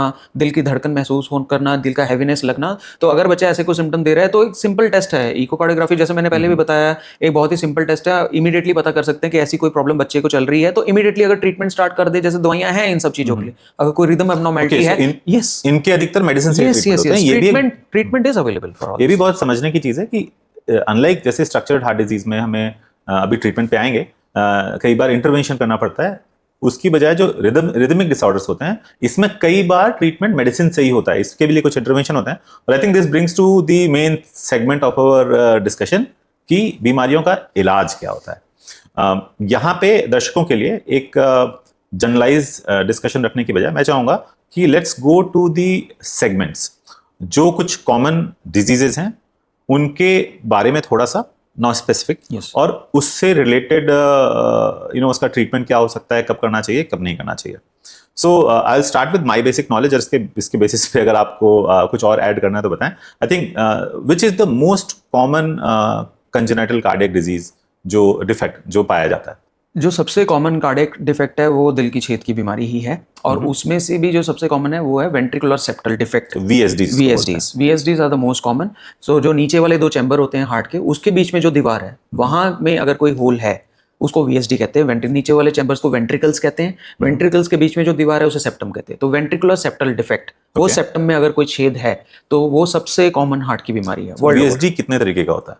VSD अगर हम मेडिकली बात करें तो 4 प्रकार के VSD होते हैं. तो डिपेंडिंग अपॉन किस एरिया में वो छेद प्रेजेंट है, तो इसमें पेरीमेम्ब्रेनस VSD आता है, मस्कुलर VSD आता है, आउटलेट VSD आते हैं, सब एओर्टिक एंड सब पल्मोनरी, और इन दोनों को अगर हम कंबाइन कर दे तो उसको आउटलेट VSD कहते हैं. आई थिंक इसको सिंपल बताने के लिए, वो जो दो वेंट्रिकल्स के बीच की दीवार है, उस दीवार के बीच सारे ईंट एक जैसे नहीं है. उस दीवार का कहीं पे दीवार मोटी है, कहीं पे पतली है, कहीं पे उससे कुछ पाइप निकला हुआ है, कोई वेल के पास है, कोई वेल से दूर है, कोई छत के पास है. तो इसमें हार्ट की फंक्शनैलिटी अलग अलग होती है, इसलिए ये अलग अलग तरीके के होते हैं. कि ऐसा भी होता है कि कुछ होल्स जो अगर डायग्नोस हुए, VSD डायग्नोस हुआ, क्या इसको छोड़ भी सकते हैं? जी हाँ, बिल्कुल. जैसे मैंने स्टार्टिंग में भी आपसे बात की थी कि नवजात बच्चे में क्या सिम्टम्स रहेंगे, तो मैंने एक सिम्टम बताया था कि बच्चे को शायद कोई सिम्टम ही ना हो, वो सिर्फ आले से डॉक्टर ने सुना कि एबनॉर्मल हार्ट साउंड है, तब चेक कराया, पता चला VSD है बच्चे को. ठीक है. नाउ डिपेंडिंग अपॉन कि किस तरह का डिफेक्ट है, VSD है, ASD या PDA जो भी है, उसका साइज क्या है, उसका बच्चे के हार्ट के ऊपर क्या इफेक्ट आ रहा है और बच्चे के ऊपर क्या इफेक्ट आ रहा है. कुछ अगर छोटे डिफेक्ट्स हैं या फिर मॉडरेट साइज के भी डिफेक्ट्स हैं, कई बार उनको हम थोड़े लंबे टाइम के लिए छोड़ते हैं, डिपेंडिंग अपॉन उसकी लोकेशन क्या है और उसकी नेचुरल हिस्ट्री के हिसाब से ये अपने आप कब तक खुद बंद हो सकते हैं, भर सकते हैं. So इनमें हम typically follow pico के साथ फॉलो पिकोकार्डियोग्राफी, simple medicines to keep the heart decongested, lung decongested, simple दवाइयों पे हम बच्चों को चलाते हैं, उनको बढ़ने देते हैं उसी पे, और हम कोशिश करते हैं कि खुद ही भर जाए. छोटे हाउ डू यू डिसाइड कि किस पेशेंट में हमें इंटरवेंशन करने की जरूरत है? जी हाँ, तो देखिए वही बात आती है कि छोड़ने वाले बच्चे वो होते हैं जिसमें हमें एक पीडियाट्रिक कार्डियोलॉजिस्ट को इकोकार्डियोग्राफी करके पता चल जाता है कि जैसे एक सिंपल एग्जांपल लेते हैं कि मसल्स के बीच में VSD है, जो नीचे वाले सेगमेंट मसल्स के बीच, और छोटा डिफेक्ट है, उसमें बहुत हाई चांसेस है कि वो अपने आप बंद हो जाएगा. मसल्स थोड़ा सा ग्रो करेंगे और धीमे-धीमे वो अपने आप बंद हो जाएगा. ठीक है. आउटलेट VSD है जो वेल के पास है, वेल के नीचे पर, वो कभी जिंदगी में नहीं बंद होने वाले. तो उसमें हम ऑटोमेटिक, चाहे उसमें बच्चा ज्यादा सिम्टोमेटिक नहीं, फिर भी हम पेरेंट्स को एडवाइस कर देते हैं कि इसको टाइमली आप बंद करवा लीजिए. ठीक है. क्यों? क्योंकि हम उसमें वेल बचाना चाहते हैं. उसमें primary purpose of closing the defect is not the defect, but I have to save the well. वो वेल भी सारी जिंदगी बढ़ेगी. अगर मैं आर्टिफिशियल वहां पे कुछ भी लगाऊंगा वो नहीं बढ़ेगा बच्चे के साथ. Natural is natural. और एक मेम्ब्रेनस बताया था. यस, मेम्ब्रेनस VSD में भी चांसेस रहते हैं 70% अपने आप बंद होने के, 30% नहीं भी होते हैं बंद. तो इनमें इंटरवेंशन कब करना है उसकी डिसीजन जो है वो डिपेंड करती है कि उस होल का बच्चे के हार्ट के ऊपर क्या इफेक्ट है, वो इकोकार्डियोग्राफी से पता चले. बच्चे के ऊपर क्या इफेक्ट है वो सिम्टम से बच्चे के पता. अगर बच्चा हल्का सा पसलियां चल रही है लेकिन बच्चे का वेट नहीं बढ़ रहा, बार बार बीमार पड़ रहा, बार बार चेस्ट स्कैन पे, इसको बंद करा लेना चाहिए. We advise for early intervention in those patients, क्योंकि हम उसे कॉम्प्लिकेट नहीं करना चाहते. आपके हार्ट के चलते लंग भी खराब हो गए, कोई मतलब नहीं है. तीसरा जो बोला आपने कि जैसे जैसे ऊपर जाते हैं, जो आपके वाल्व के पास वाला है, तो उसमें पता है कि वो नहीं बंद होगा, छोटा भी हो वो अपने आप बंद नहीं, कभी भी नहीं होगा जिंदगी में बंद. उसको बंद टाइमली कराने में ही फायदा रहता है. तो हम पहले बिठा के अच्छी तरह समझा के कि क्यों इसको बंद करने की जरूरत है, क्या कारण है कि ये अपने आप बंद नहीं होगा, तो पेरेंट्स ये बात समझ जाते हैं. जैसे मैं अभी भी आपको समझाने की कोशिश कर रहा हूँ कि अगर कुछ भी वेल के पास है तो उसके चांसेस अपने आप बंद होने के बहुत कम होते हैं.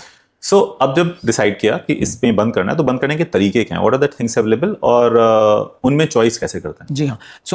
बंद करने के यूजुअली ये जो छेद होते हैं इनको बंद करने के 2 सिस्टम होते हैं. एक तो होता है by intervention, that is angiography. जैसे बड़ों में एंजियोग्राफी, एंजियोप्लास्टी होती है कि नस से आप हार्ट के अंदर एंटर करके और अपना प्रोसीजर करके आगे. उसी तरह बच्चों की, नवजात बच्चे से लेकर 18 साल तक के बच्चे में एंजियोग्राफीज या इंटरवेंशंस पॉसिबल हैं, कार्डियक इंटरवेंशन. तो यूजुअली ये छेद बंद करने के लिए डिवाइसेस आती हैं जो इंटरवेंशन से हम डिप्लॉय करके इस छेद को बंद कर देते हैं. तो वो जो डिवाइसेस होती हैं वो यूजुअली टिश्यू फ्रेंडली डिवाइसेस होती हैं. They are made up of alloy that is in nickel and titanium which is tissue friendly, और उसका कोई रिएक्शन नहीं होता बॉडी पे. सो ये लाइफ लॉन्ग, यस, ये लाइफ लॉन्ग रहते हैं. अब हाँ, इसमें एक मिथ जो मेरे पास आती है वो यही आती है कि डॉक्टर साहब डिवाइस तो डाल दी, अब बच्चा बड़ा होगा, डिवाइस तो उतनी ही रह जाएगी, तो ये कैसे दोबारा से छेद बन जाएगा बच्चे का. तो ठीक है, तो ये बहुत अच्छा क्वेश्चन रहता है उनका. लेकिन ये जो डिवाइसेज रहते हैं इनके अंदर डेक्रोन मैश रहती है या एक तरह की कोटिंग भी रहती है इस डिवाइस को, जिसके ऊपर नेचुरली हार्ट का एपिथेलियम ग्रो कर जाता है. And it Okay. Becomes an integral part of that wall, ये उसको और वो permanent बंद कर ग्रोथ जो है हार्ट के, वो परमानेंट पार्ट बन जाता है हार्ट का, उसके ऊपर ग्रो कर जाता है टिश्यू, तो वो सील हो जाती है, एक तरह से ईट सील हो गई है अंदर। अब उसके आसपास जो टिश्यू वो ग्रो करता वो उसके साथ रहेगा, उसमें तो hole दोबारा निकल से होल होने का कोई चांस नहीं है अगर हम डिवाइस डालते हैं। Now a very medical part कि कई बार हम लोग जब कोई प्रोसेसेस डालते हैं, जैसे वाल्व वगैरह लगाते हैं, तो उसमें हम बच्चों को या उस पेशेंट को ब्लड थिनर्स पे रखते हैं। सो डिवाइसेस के जिनमें वीएसडी क्लोज करते हैं, इसके बाद भी क्या हम उसको लाइफ लॉन्ग ब्लड थिनर्स पे रखते हैं? नहीं, बिल्कुल भी नहीं। जो ये डिवाइसेस जैसे मैंने आपको बताया, इसके ऊपर एपिथेलियम ग्रो कर जाता है। वीएसडी वेंट्रिकुलर सेप्टल डिफेक्ट, नीचे वाले चैम्बर्स के बीच में जो छेद है, वहां पे जो डिवाइसेस डाल रहे हैं हम, वहां पे ब्लड थिनर्स नहीं देते हैं। Okay. रीजन बीइंग कि वहाँ पे ब्लड जो है बहुत हाई स्पीड पे चलता very है, high नीचे वाले चैम्बर में बहुत हाई स्पीड, तो वहाँ क्लॉट बनने के चांसेस बहुत कम रहते हैं। इसी तरह के जैसे शरीर की नस और फेफड़ों के नस के बीच में अगर कनेक्शन है, छेद है दोनों के बीच में, उसको पीडीए कहते हैं। वहाँ डिवाइस डालते हैं, डिवाइस डाल के बंद करते हैं, उसमें भी हम ब्लड थिनर नहीं देते क्योंकि वो हाई फ्लो सर्किट है। हाँ, ऊपर वाले जो चैम्बर होते हैं हार्ट के, उसके बीच में जो दीवार है, ऊपर वाले चैम्बर्स को एट्रियम कहते हैं, उनके बीच में जो दीवार है उसे सेप्टम कहते हैं। तो एट्रियल सेप्टल डिफेक्ट्स अगर हैं, ऊपर वाले चैम्बर के बीच में जो दीवार है वहां पे अगर छेद है, वहां पे अगर हम कोई डिवाइस डाल रहे हैं, उसमें 3 महीने के लिए ब्लड थिनर चलता है। ये एएसडी में, एएसडी डिवाइस क्लोजर जब हम करते हैं तो 3 महीने के लिए ब्लड थिनर देते हैं। वो भी इसलिए देते हैं कि 3 महीने तक उसके ऊपर एपिथेलियम बन जाएगा, वो क्लॉट ना जमे, एपिथेलियम ही बने उसके ऊपर। उसके बाद हम स्टॉप कर देते। लाइफ लॉन्ग कोई दवाई नहीं चलती है इसमें। इनफैक्ट जो बच्चे को इस ट्रीटमेंट से पहले दवाई चल रही होगी हार्ट फेलियर के लिए, वो भी बंद हो जाएगी। Wow. Yes. क्योंकि It's a cure. It's a cure. It's a cure. जैसे मैंने शुरू में बोला, 97% यही डिफेक्ट्स होते हैं और इनका लाइफ टाइम क्योर है। This is done and done for the lifetime. It is done and dusted. So I think will come to surgical part, but लेकिन आपने ऑलरेडी छेड़ दिया, तो ASD how is it different from VSD? और जैसे हमने दीवार की बात की, तो इसमें भी कुछ क्या टाइप्स होते हैं, और इसमें भी किस सिचुएशन में छोड़ सकते हैं, या फिर वही सेम वीएसडी की सिचुएशन है ये, और इसमें इंटरवेंशन करते हैं तो कुछ अंतर है वीएसडी के इंटरवेंशन से? जी हाँ, तो अगर पहली चीज़ तो हम ये बात करते हैं कि ये कैसे डिफर करता है वीएसडी से। यूजुअली जो अगर बच्चे को आइसोलेटेड सिर्फ एट्रियल सेप्टल डिफेक्ट है, मतलब एएसडी है, ऊपर वाले चैम्बर्स के बीच में होल है, उनकी प्रेजेंटेशन थोड़ी लेट होती है। They might not present right at birth, they might not present even during the first year of life, sometimes they might not even present till the second decade और third decade of life. कई बार ASD हम बड़ों में detect करते हैं, जब वो right heart हिम्मत छोड़ देता है, तब पता चलता है कि इनको एएसडी था। एएसडी बहुत लेट डिटेक्ट होते हैं। तो एएसडी एक बहुत ही आप कह सकते हैं बहुत ही हार्ट फ्रेंडली डिफेक्ट है, बट हार्ट बैड भी है क्योंकि अगर छूट गया, कई बार इनऑपरेबल स्टेज में हमारे पास पेशेंट आते हैं कि अब हम कुछ नहीं कर सकते, हार्ट ट्रांसप्लांट ही लगेगा पेशेंट को। अच्छा। यस, सो ये भी एक स्क्रीनिंग का पार्ट रहता है during when we do screening health checkup for the kids for heart defects. ASD हम स्पेसिफिकली बहुत ध्यान से देखते हैं, एएसडी नहीं मिस होना चाहिए। अब सेकंड चीज पे आते हैं कि एएसडी के लेवल्स क्या होते हैं। जी हाँ, बिल्कुल, एएसडी भी अलग अलग तरह के होते हैं। कई एएसडी, अब ऊपर वाले जो चैम्बर है हार्ट के, ये रिसीविंग चैम्बर्स हैं बॉडी के, नीचे वाले थ्रोइंग चैम्बर्स हैं, ऊपर वाले receiving chambers. Low pressure chamber. Yes, low pressure chamber. यहाँ से लंग से ब्लड आ रहा है और बॉडी से ब्लड आ रहा है, बॉडी से ब्लड राइट चैम्बर में आ रहा है, लंग से ब्लड लेफ्ट चैम्बर में आ रहा है। These are receiving chambers. तो अगर कोई भी इनका डिफेक्ट ये रिसीविंग वेसल्स के पास है, वो यूजुअली इंटरवेंशन से नहीं बंद कर पाते, उनको सर्जरी से करना पड़ता है। आजकल लेटेस्ट एडवांसमेंट्स आ रही हैं, even I do it, I do interventional closure of these defects also by putting a covered stent. But बहुत ही यंग स्टेज में हमें बहुत ही सिलेक्ट करके पेशेंट लेने पड़ते हैं इसके लिए, बट ये मोस्टली सर्जरी से क्लोज होते हैं। या फिर बिल्कुल वैल के पास वो डिफेक्ट है, वैल के ऊपर ही बैठा है डिफेक्ट, उसमें भी मैं बटन डाल के इसको बंद नहीं कर सकता, तो वो भी सर्जरी से बंद होगा। तो अगर बटन डालने की क्रिया की बात करें कि इंटरवेंशन क्या इसमें अलग है, नहीं, इंटरवेंशन दोनों में, वीएसडी हो, एएसडी हो या पीडीए हो, तीनों में इंटरवेंशन का सिस्टम सेम रहता है। या एपी विंडो हो या करोनरी कैमरल फिस्टुला, ये भी अलग अलग तरह के छेद हैं, थोड़े एडवांस तरह के छेद हैं। तो इनमें भी जो भी डिवाइस डालते हैं प्रोसेस सेम ही रहता है। कैथ लैब में ही होगा प्रोसीजर, हार्डवेयर वही यूज होगा, वायर और तार के साथ अंदर जाना पड़ेगा, डिलीवरी शीट लेके जानी पड़ेगी, डिप्लॉय करके बाहर आना पड़ेगा। What is the best part of being a pediatric cardiologist? See, the best, I'll tell you a small little bit about my journey as a pediatrician, then a pediatric cardiologist. तो as a pediatrician जब हम training में थे, तो training खत्म होने वाली थी, तो हम सोच रहे थे कि अब क्या आगे कि मैं pediatric खत्म कर ली, मेरे फादर का सेटअप है पंजाब में, मैं वहाँ जाऊँ pediatric कर लूँ, my life is set. But fortunately my family was also very supportive. My dad is a wonderful human being, he is my ideal. तो उन्होंने कभी भी मुझे रोका नहीं आगे बढ़ने से ज़िंदगी में या एडवांस स्टडी करने के लिए। ये तो कहते हैं है ही है तेरे पास सेटअप, जब मर्जी आगे बैठ जा, but if you want to explore your potentials more, go ahead and do your super specialization. तब बात आई, मेरी लाइफ में एक जर्नी आई कि यार अब सुपर स्पेशलाइजेशन करनी है, तो किस में की जाए। तो मैंने पेडियाट्रिक की सारी सुपर स्पेशलाइजेशंस के बारे में रिसर्च किया और मुझे नॉलेज भी थी। तो उसमें से जो सबसे अच्छी स्पेशलिटी निकल के आई वो आई पीडियाट्रिक कार्डियोलॉजी। रीज़न बिंग कि आप इसमें बच्चे को रियली लाइफ टाइम क्योर दे रहे हो और एक बार में दे रहे हो। बच्चा आपके पास आते दुखी है जाते खुश हैं, और वो जब वापस बच्चा आता है, एक छोटा सा बच्चा आया, ग्रो नहीं कर रहा हार्ट की बीमारी के चलते हुए, आपने हार्ट की बीमारी ठीक की, वो 6 महीने बाद आया, शक्ल बदल जाती है बच्चे की. I'll share the images with you also. One of my patients is there. So many are there, but few ones which touches your soul. कुछ होता है जो ना हमेशा रह जाता है, तो हमेशा आपके साथ. that gives you that pleasure and that satisfaction that yes, I have done something in my life and I am saving these kids. I think Yes. that photo is a prize. Yes, that is the prize. that When you no give money them the can buy. lifetime cure in one go, you give them the lifetime cure. You can see the happiness on their face. Maybe मैं उनके shoes में नहीं हूँ, but I can always feel that connect I have with them. They are always grateful to you because you are giving lifetime cure to them. The pediatric cardiology, the beautiful thing is, it is a black and white branch. जैसे आपने वो topic छेड़ा था कि adult में हमेशा एक tug of war चलती रहती है, CABG and stenting. There is lot of grey zone in that. Coronary There's a means huge- huge gray zone. That's huge a better gray way. But pediatric is black and white, भाई. अभी this came because I know कि you were telling कि हाँ मैं covered stand कर सकता हूँ. Yes, yes. लेकिन है ना by Yes, default you said कि yes. but you know कि probably this is for a very selective person Right. जो शायद सर्जरी के लिए कैंडिडेट नहीं है. नहीं तो surgery is the best. Right. So that's the beauty of your work. Black and white is, अगर नसें उल्टी जुड़ी हो उसको सीधा करना मैं नहीं कर सकता, वो मेरा सर्जन ही कर सकता है भाई. ठीक है, तो I have to send it for surgery. What send for surgery? He needs me, he want to know from me कि क्या डिफेक्ट है भाई, मुझे कहाँ से क्या कनेक्शन करना है. अंदर जाके हार्ट खोल के नहीं आप डिसाइड कर सकते. You have to go with the planning when you are going inside the OT. You bypass आपको इतना लंबा टाइम नहीं जी देगा. डॉक्टर दीपक, आई थिंक ये एक और बहुत इंपॉर्टेंट चीज है जो हमारे हेल्थ केयर को सीखनी पड़ेगी. I am coming from this collaboration of your specialities कि कहीं ना कहीं आज के समय में डॉक्टर्स ये भूल जाते हैं और वो कहते हैं ये मेरा पेशेंट है, ये मेरा पेशेंट है, और इसमें कई बार लड़ाइयाँ हो रही होती. मैंने अभी recently I have written a post on I read that LinkedIn patient referral or versus patient smuggling. Now point is कि we sometimes we forget that collectively we all belong to the patient. अगर हो सकता है किसी patient को एक नहीं, दो नहीं, 3 डॉक्टर्स की जरूरत है, तो पेशेंट किसी एक की प्रॉपर्टी नहीं होता है. कलेक्ट अगर उसको डायबिटीज भी है, उसको हार्ट की प्रॉब्लम भी है, और उसको वैस्कुलर सर्जन की भी जरूरत है, so now he belong, so 3 doctors belongs to them ना. He is not property of one single person, और वो जब चाहे जिसको बुलाए. आई थिंक और पेशेंट इस सिचुएशन में होता नहीं है, ही विल आस्क.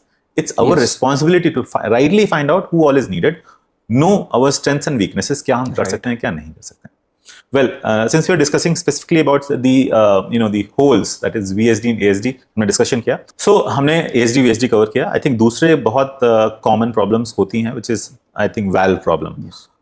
Valve अगर समझाऊं तो अभी तक हमने इमारत की बात की, उसमें इलेक्ट्रिसिटी और पाइपलाइन की सप्लाई की, उन कमरों की बात की. कमरों के दरवाजे भी होते हैं, जो दरवाजे एक तरफ खुलते हैं और एक तरफ नहीं खुलते हैं. So that is valve, right? Yes. So what are valve diseases बच्चों में, और again symptoms और उनका ट्रीटमेंट. राइट. तो वेल डिजीजेज जो बच्चों में रहती है वो भी कंजेनाइटल हो सकती है. वो सिंपल से लेकर एक्सट्रीम तक रह सकती है. सिंपल मतलब mild blockage in the well, मतलब वेल के जो दरवाजे हैं पूरी तरह से खुल नहीं पा रहे, या पूरी तरह से खुल रहे पूरी तरह से बंद नहीं हो पा रहे, तो लीकेज या ब्लॉकेज वो माइल्ड से लेके एक्सट्रीम सिवियर तक रह सकती है. तो माइल्ड अगर दरवाजे खुल नहीं पा रहे हैं, बंद नहीं हो पा रहे हैं, उनका स्ट्रक्चर डिफेक्ट है जिसमें प्रॉपर्ली नहीं ओपन हो पा रहा है, उसमें यूजुअली बच्चे, जैसे मैंने आपको बताया, छेद की बीमारी की तरह ये भी जो वेल की बीमारी है, हो सकता है जन्म पे ना पकड़ी जाए, या सिर्फ स्टेथोस्कोप से ही पता चले, बच्चे को सिम्टम ज़्यादा नहीं होंगे उस टाइम पे.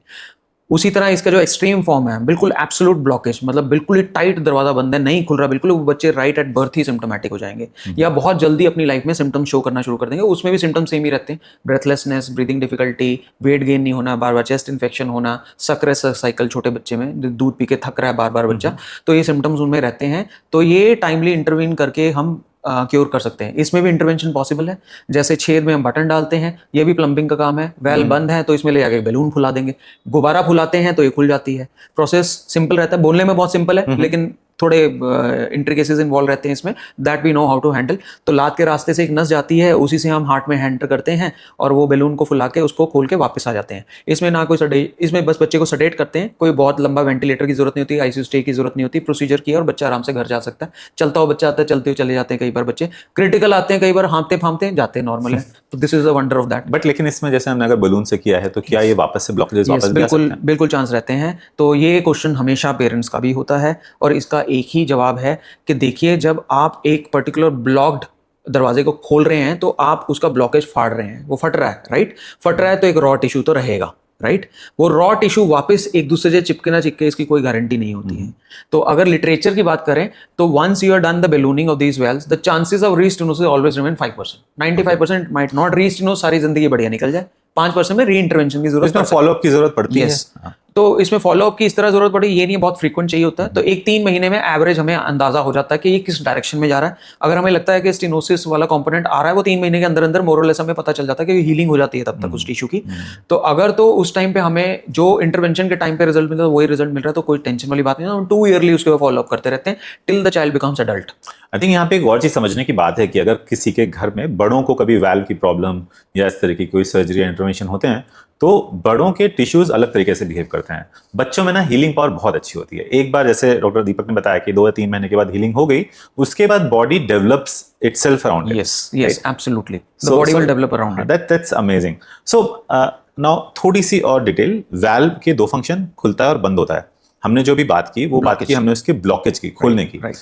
वी नो एडल्ट्स में रिगर्जिटेशन मतलब कि लीकिंग वाल्व भी एक बहुत मेजर प्रॉब्लम होती है। बच्चों में भी क्या ये कॉमन है रिगर्जिटेशन, मतलब कि लीक होता हुआ वाल्व, क्योंकि उसमें खोलना is not a solution. Right, leakage बच्चों में भी होता है, बट लीकेज का अगर प्रोपोर्शन देखें तो मैं कहूंगा कि अगर वाल्व की प्रॉब्लम है तो 80% प्रॉब्लम ब्लॉकेज की ही होती है। बहुत रेयरली हमें बच्चों में लीकेज वाली प्रॉब्लम मिलती है। उसके भी अलग अलग तरह की बीमारियां होती हैं। उसमें मोस्टली जो ट्रीटमेंट जाता है दैट इज मेडिकल मैनेजमेंट या सर्जरी। हमें सर्जरी से ही क्योर करना पड़ता है। अभी बच्चों में इतना एडवांस इंटरवेंशनल टूल्स नहीं आए हैं कि क्योंकि बच्चों में जो भी हमें एंटर करना होता है तो बहुत ही छोटे छोटे औजार इस्तेमाल करने पड़ते हैं जिसे हम लो प्रोफाइल कहते हैं। उनकी वेसल के साइज के हिसाब से, हार्ट के साइज के हिसाब से वो पर्टिकुलर औजार। देखिए, आप कोई भी प्रोसीजर कर रहे हैं, हमेशा एक पीडियाट्रिक कार्डियोलॉजिस्ट के दिमाग में एक चीज, 2 चीजें रहती हैं। एक चीज safety of the child, second thing is complete cure. ये 2 चीजों को मद्देनजर रखते हुए ही हम अंदर जाते हैं हार्ट के। तो सेफ्टी इज वेरी इंपॉर्टेंट। तो सेफ अगर मेरा डिवाइस नहीं है या मुझे बड़े साइज का कुछ अंदर लेके जाना पड़ रहा है एक छोटे बच्चे में, तो हमेशा हमें भी डर लगता है। या डर क्या लगता है, it can injure the child, it can be deadly, it can be deadly. तो एडल्ट्स में लीकेज के लिए बहुत सारी चीजें आ चुकी हैं। पीडियाट्रिक में अभी वो डेवलपिंग स्टेज में है, अभी भी लो प्रोफाइल चीजें अवेलेबल नहीं है। तो लीकेज का मोस्टली ट्रीटमेंट मेडिकल मैनेजमेंट या सर्जरी रहता है बच्चों में वाल्व लीकेजेस में। सो आई थिंक पीडियाट्रिक कार्डियोलॉजी और स्पेशली अगर हम वाल्व के बारे में बात कर रहे हैं तो वो कहानी पूरी नहीं होगी if you do not talk about rheumatic heart disease, right? So tell me about this, then फिर मैं इसका एक वैस्कुलर सर्जरी में जो हम लोग उसका हमने चेंजेस देखे हैं उसके बारे में बताता हूँ। राइट, सो रोमैटिक हार्ट डिजीज, जैसे आपने इसमें नाम ले लिया है हार्ट का, तो रोमैटिक फीवर एक्चुअली होता है। डिजीज रोमैटिक फीवर होती है। वो भी एक तरह की बैक्टीरियल इन्फेक्शन है बॉडी का, जिसके चलते हुए आपका हार्ट भी इफेक्ट हो सकता है। और हार्ट एक बहुत ही सीरियस, बहुत ही सीरियस इफेक्ट हार्ट पे ही होता है उस बीमारी का। तो रोमैटिक हार्ट डिजीज जो रहती है वो रोमैटिक फीवर से शुरू होती है कि बुखार हुआ, एक पर्टिकुलर तरह का कीटाणु होता है स्ट्रेप्टोकोकस जो आपके थ्रोट में होता है, थ्रोट इन्फेक्शन हुआ, उसके चलते हुए उसके अगेंस्ट जो फाइटिंग एंटीबॉडीज बनी या केमिकल्स बने बॉडी में उसको रोकने के लिए, वो आपके बॉडी के सेल्फ टिश्यू को डैमेज करना शुरू कर देते हैं। तो उससे डेवलप होती है हार्ट के वाल्व की बीमारियां। Most common rheumatic heart disease जो होती है वो वाल्व की बीमारी होती है, जिसमें मोस्ट कॉमनली हमारी left side valve, mitral valve सबसे ज़्यादा इन्वॉल्व होती है। उसके बाद आयोटिक वाल्व जो एक और लेफ्ट साइड की वाल्व है, आउटलेट वाल्व होती है, वो इन्वॉल्व होती है। तो फिर उसके बाद राइट साइडेड वाल्व के भी इन्वॉल्वमेंट केसेस देखे गए हैं। इसके साथ साथ रोमैटिक हार्ट डिजीज में जो इंक्लूड होता है, ये रोमैटिक बुखार के चलते हुए हार्ट की चादर जिसे पेरिकार्डियम कहते हैं वो भी इफेक्ट होता है, हार्ट के मसल्स भी इफेक्ट होते हैं। तो overall rheumatic heart disease encompass the whole endocardium till pericardium, anything can get involved in the rheumatic heart disease. और ये इतनी मतलब मजेदार नहीं लेकिन इतनी इंटरेस्टिंग चीज है कि बचपन में हुए बुखार से, क्योंकि ये जो ड्यूरेशन होता है ऐसा नहीं है कि अभी बुखार हुआ और अभी डैमेज हो गया। जो बुखार से के इस पर्टिकुलर बुखार से होने वाली जो एंटीबॉडीज बनती हैं थ्रोट इन्फेक्शन के अगेंस्ट, वो धीमे धीमे डैमेज करते हुए they take years. So typically 18, 20, कभी कभी 30, 35 साल की एज पे जाकर के वो हार्ट के वाल्व डैमेजेस होते हैं। और ये इसलिए भी इंपॉर्टेंट है। और आई थिंक पिछले कई सालों में, पिछले 20-30 सालों में बच्चों में केयर क्योंकि बेटर हो रही है, इसलिए धीमे धीमे रोमैटिक हार्ट डिजीज का रोमैटिक फीवर का इंसिडेंस कम हुआ है, इसलिए रोमैटिक हार्ट डिजीज का इंटरवेंशन का भी इंसिडेंस डिजीज। यस। सो खैर, वाल्व के बारे में डिस्कशन हुआ, इट्स कैसे प्रॉब्लम होती है। लगभग 80% पेशेंट्स में हम लोग परक्यूटेनियस इंटरवेंशन से काम कर सकते हैं, और कुछ केसेस होते हैं जहां पे या तो केवल दवाएं और या फिर सर्जरी ही इलाज है। This brings to the next very important disease जो कई बार लाइफस्टाइल डिजीज बन के रह जाती है लेकिन बहुत सिग्निफिकेंट और eventually leads to the shortening of life, is pulmonary hypertension. क्या है पल्मोनरी हाइपरटेंशन, बच्चों में कैसे होता है और इसका क्या ट्रीटमेंट है? राइट, तो पल्मोनरी हाइपरटेंशन, जैसे इसमें एक वर्ड आया हाइपरटेंशन, मतलब कि बीपी की बीमारी। जैसे नॉर्मल एक हम बात करते हैं हाइपरटेंशन, तो अगर मैं सिंपल लैंग्वेज में आपको समझाऊं, जैसे ब्लड प्रेशर की बीमारी को हाइपरटेंशन कहते हैं, वैसे अगर फेफड़ों के प्रेशर बढ़ जाए तो फेफड़ों को मेडिकल टर्मिनोलॉजी में पल्मोनरी कहते हैं, और उसके अगर प्रेशर बढ़ जाए तो पल्मोनरी हाइपरटेंशन। यूजुअली अगर मैं आपको बताऊं तो नॉर्मल हमारा जो बॉडी है वो काम करती है 120 to 80 ब्लड प्रेशर पे, राइट? ये हमारा सारा लेफ्ट साइडेड सिस्टम है, हार्ट का और कार्डियोवास्कुलर सिस्टम लेफ्ट साइड का है। तो हमारे सारे अंग जो हैं वो 120 और 80 के प्रेशर पे काम कर रहे हैं, राइट? अगर मेरा बीपी बढ़ जाए, सपोज 160, 180, 200 हो गया, तो क्या होगा? हमारा लेफ्ट साइड हार्ट खराब हो सकता है, हार्ट को ज्यादा काम करना पड़ता या फिर हमारा एंड ऑर्गन डैमेज हो सकता है, ठीक है, ब्लीड हो सकती है ब्रेन में, किडनी खराब हो सकती है, निगाह जा सकती है, राइट? तो आप इससे एक एग्जांपल ले सकते हैं कि हमें 120-80 बीपी मेंटेन करना कितना जरूरी है हमारे एंड ऑर्गन्स के लिए और हार्ट के लिए। उसी तरह हम राइट साइड पे आते हैं, राइट साइड सारा इम्प्योर ब्लड ले रहा है और लंग्स में फेंक रहा है, ठीक है? तो लंग्स जो हैं और राइट साइड जो है वो भगवान ने बनाया है बॉडी के 1/4 प्रेशर पे। अगर ये 120 पे चल रहा है, ये सिर्फ 30 पे चलता है। लंग्स भी हमारे 30 पे ही काम कर रहे हैं, ये 120 पे काम कर रहा है। तो अगर हमारे एंड ऑर्गन 160 या 180 का प्रेशर नहीं झेल पाएंगे, उसी तरह हमारे लंग्स जो हैं वो भी 130 से ऊपर का प्रेशर अगर जनरेट कर रहे हैं, मतलब कुछ ना कुछ बीमारी डेवलप हो रही है लंग्स में, और वो इनडायरेक्टली किसे इफेक्ट करेगी? हार्ट को, क्योंकि राइट साइड मेरा बना ही नहीं है 30 से ऊपर प्रेशर झेलने का। तो अगर उसके इट इज कनेक्टेड, उसका सिर्फ एंड पॉइंट लंग्स है, इसे लंग्स तक पहुंचाना है, उसके आगे रास्ता नहीं है उसके पास। अगर वो एंड पॉइंट डैमेज होगा तो वो हार्ट के ऊपर इफेक्ट देगा ही देगा। तो इन बीमारियों को हम राइट हार्ट डिजीज भी कहते हैं। Pulmonary hypertension is a right heart disease, right? अब पल्मोनरी हाइपरटेंशन पर से पे आते होता क्यों है? पल्मोनरी हाइपरटेंशन के भी बहुत सारी क्लासिफिकेशंस हैं। तो यूजुअली 5 कैटेगरीज में डिवाइड की गई है पल्मोनरी हाइपरटेंशन भी, जिसमें सबसे पहले आती है इडियोपैथिक, कॉज अननोन, और जेनेटिक कॉज, राइट? हो सकता है आपका जेनेटिक प्रोफाइल सारा ठीक हो, लेकिन सिग्नल्स नहीं पहुंच रहे जो लंग्स के टिश्यूज बने हैं उनको मैच्योर होने में, या वो लंग्स के टिश्यू नॉर्मली ग्रो करने में। एसेंशियली पाइपलाइन ही सही नहीं बनी, पाइपलाइन ही सही नहीं बनी हुई है। जो पाइपें जा रही हैं लंग्स के अंदर खून लेके, वो पाइपलाइन धीरे धीरे टाइम के साथ स्टिफ होती जाती है। जैसे ब्लड प्रेशर है, हर किसी में तो बीपी नहीं होता, कुछ पॉपुलेशन में ब्लड प्रेशर नहीं होता, कई पॉपुलेशन में ब्लड प्रेशर बीपी की गोलियां खानी, क्यों? क्योंकि उनकी पाइपलाइंस खराब हो रही हैं, right? With the advancing as उनकी पाइपलाइन स्टिफ हो रही है। उसी तरह पल्मोनरी में जो फर्स्ट कैटेगरी आती है इडियोपैथिक पल्मोनरी हाइपरटेंशन या जेनेटिक हेरिडिटरी पल्मोनरी हाइपरटेंशन, उसमें पाइपलाइंस आपकी खराब हो रही है, ठीक है, जिसके चलते वो स्टिफ हो रही है, और वो उसके चलते हुए प्रेशर बढ़ता जा रहा है, क्योंकि उसमें इलास्टिसिटी लूज हो गई है, it is becoming stiff, so it is putting pressure back on the heart, right? तो एक ये कारण रहता है। दूसरा रहता है कारण कि किसी पर्टिकुलर इन्फेक्शन के चलते हुए हार्ट आपके लंग्स बहुत ज्यादा टाइम, कोविड जैसे हुआ था, सिंपल एग्जांपल ले रहे हैं, ऐसे बहुत इन्फेक्शंस हैं। कोविड एक सिंपल एग्जांपल जो कॉमनली नोन एग्जांपल थी। कोविड में लंग्स डैमेज हुए, सिटी स्कोरिंग सिस्टम आया, 20 से ऊपर का स्कोर है तो बहुत ही खराब है, लंग्स रिकवर करेंगे नहीं करेंगे नहीं पता। सिंपल एग्जांपल लेते हैं, हमारे चोट लगी, उसकी हीलिंग कैसी होगी वो हमें नहीं पता। स्कार बनेगा, अच्छा बनेगा, मोटा बनेगा, पतला बनेगा, उसके ऊपर एक और कोई परत जम जाएगी, हमें नहीं पता। तो वो किस तरह की ह्यूमन बॉडी कैसे रिकवर कराएगी उससे हमें नहीं पता। कोई अगर इन्फेक्शन हो रहा है, उससे आपका वापस लंग पेरेन्काइमा, जो लंग्स का स्पॉन्जीनेस है, वो वापस रिटेन नॉर्मल होगा नहीं होगा, उसकी कोई गारंटी नहीं है। वो हो सकता है स्टिफ रह जाए, वो स्टिफ रहेगा, वो भी pulmonary hypertension. Is it very common pulmonary hypertension, और अनकॉमन होता है? देखिए इस तरह है, again the coming to the same thing, कि प्रॉब्लम ये है कि हमारे कंट्री में अभी भी registry systems are very bad, very poor as compare to waste.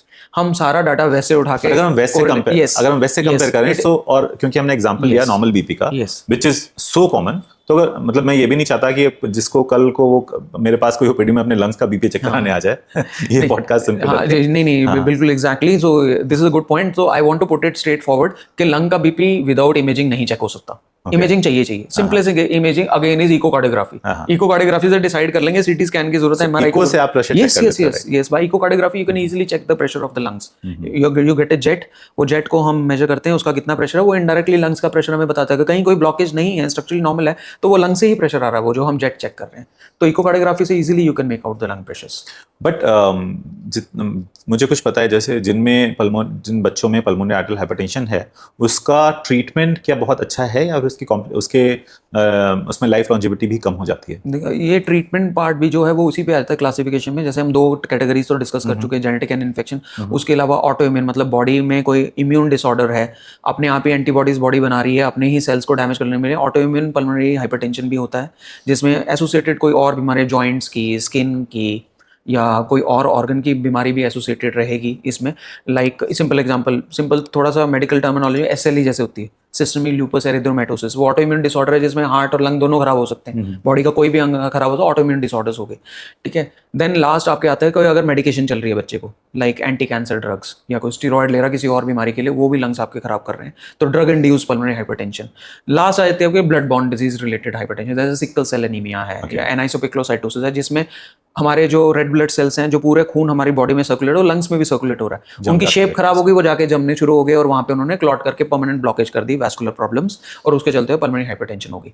तो किस तरह की बीमारी से बच्चा पल्मोनरी हाइपरटेंशन, पहले हमें उसकी जड़ तक पहुंचना पड़ता है। कोई भी पल्मोनरी हाइपरटेंशन का बच्चा हमारे पास आ रहा है तो उसमें प्राइमरली ये होता है कि स्टेज में मेरे पास आया बच्चा, राइट। अगर बहुत एडवांस स्टेज हो तो उसमें तो हार्ट फेलियर भी हो जाता है, राइट हार्ट फेलियर। तो सबसे पहली ट्रीटमेंट ये होती है कि मेरे को हार्ट बचाना, राइट हार्ट बचाना, मुझे इसे ट्रांसप्लांट कैंडिडेट नहीं बनने देना।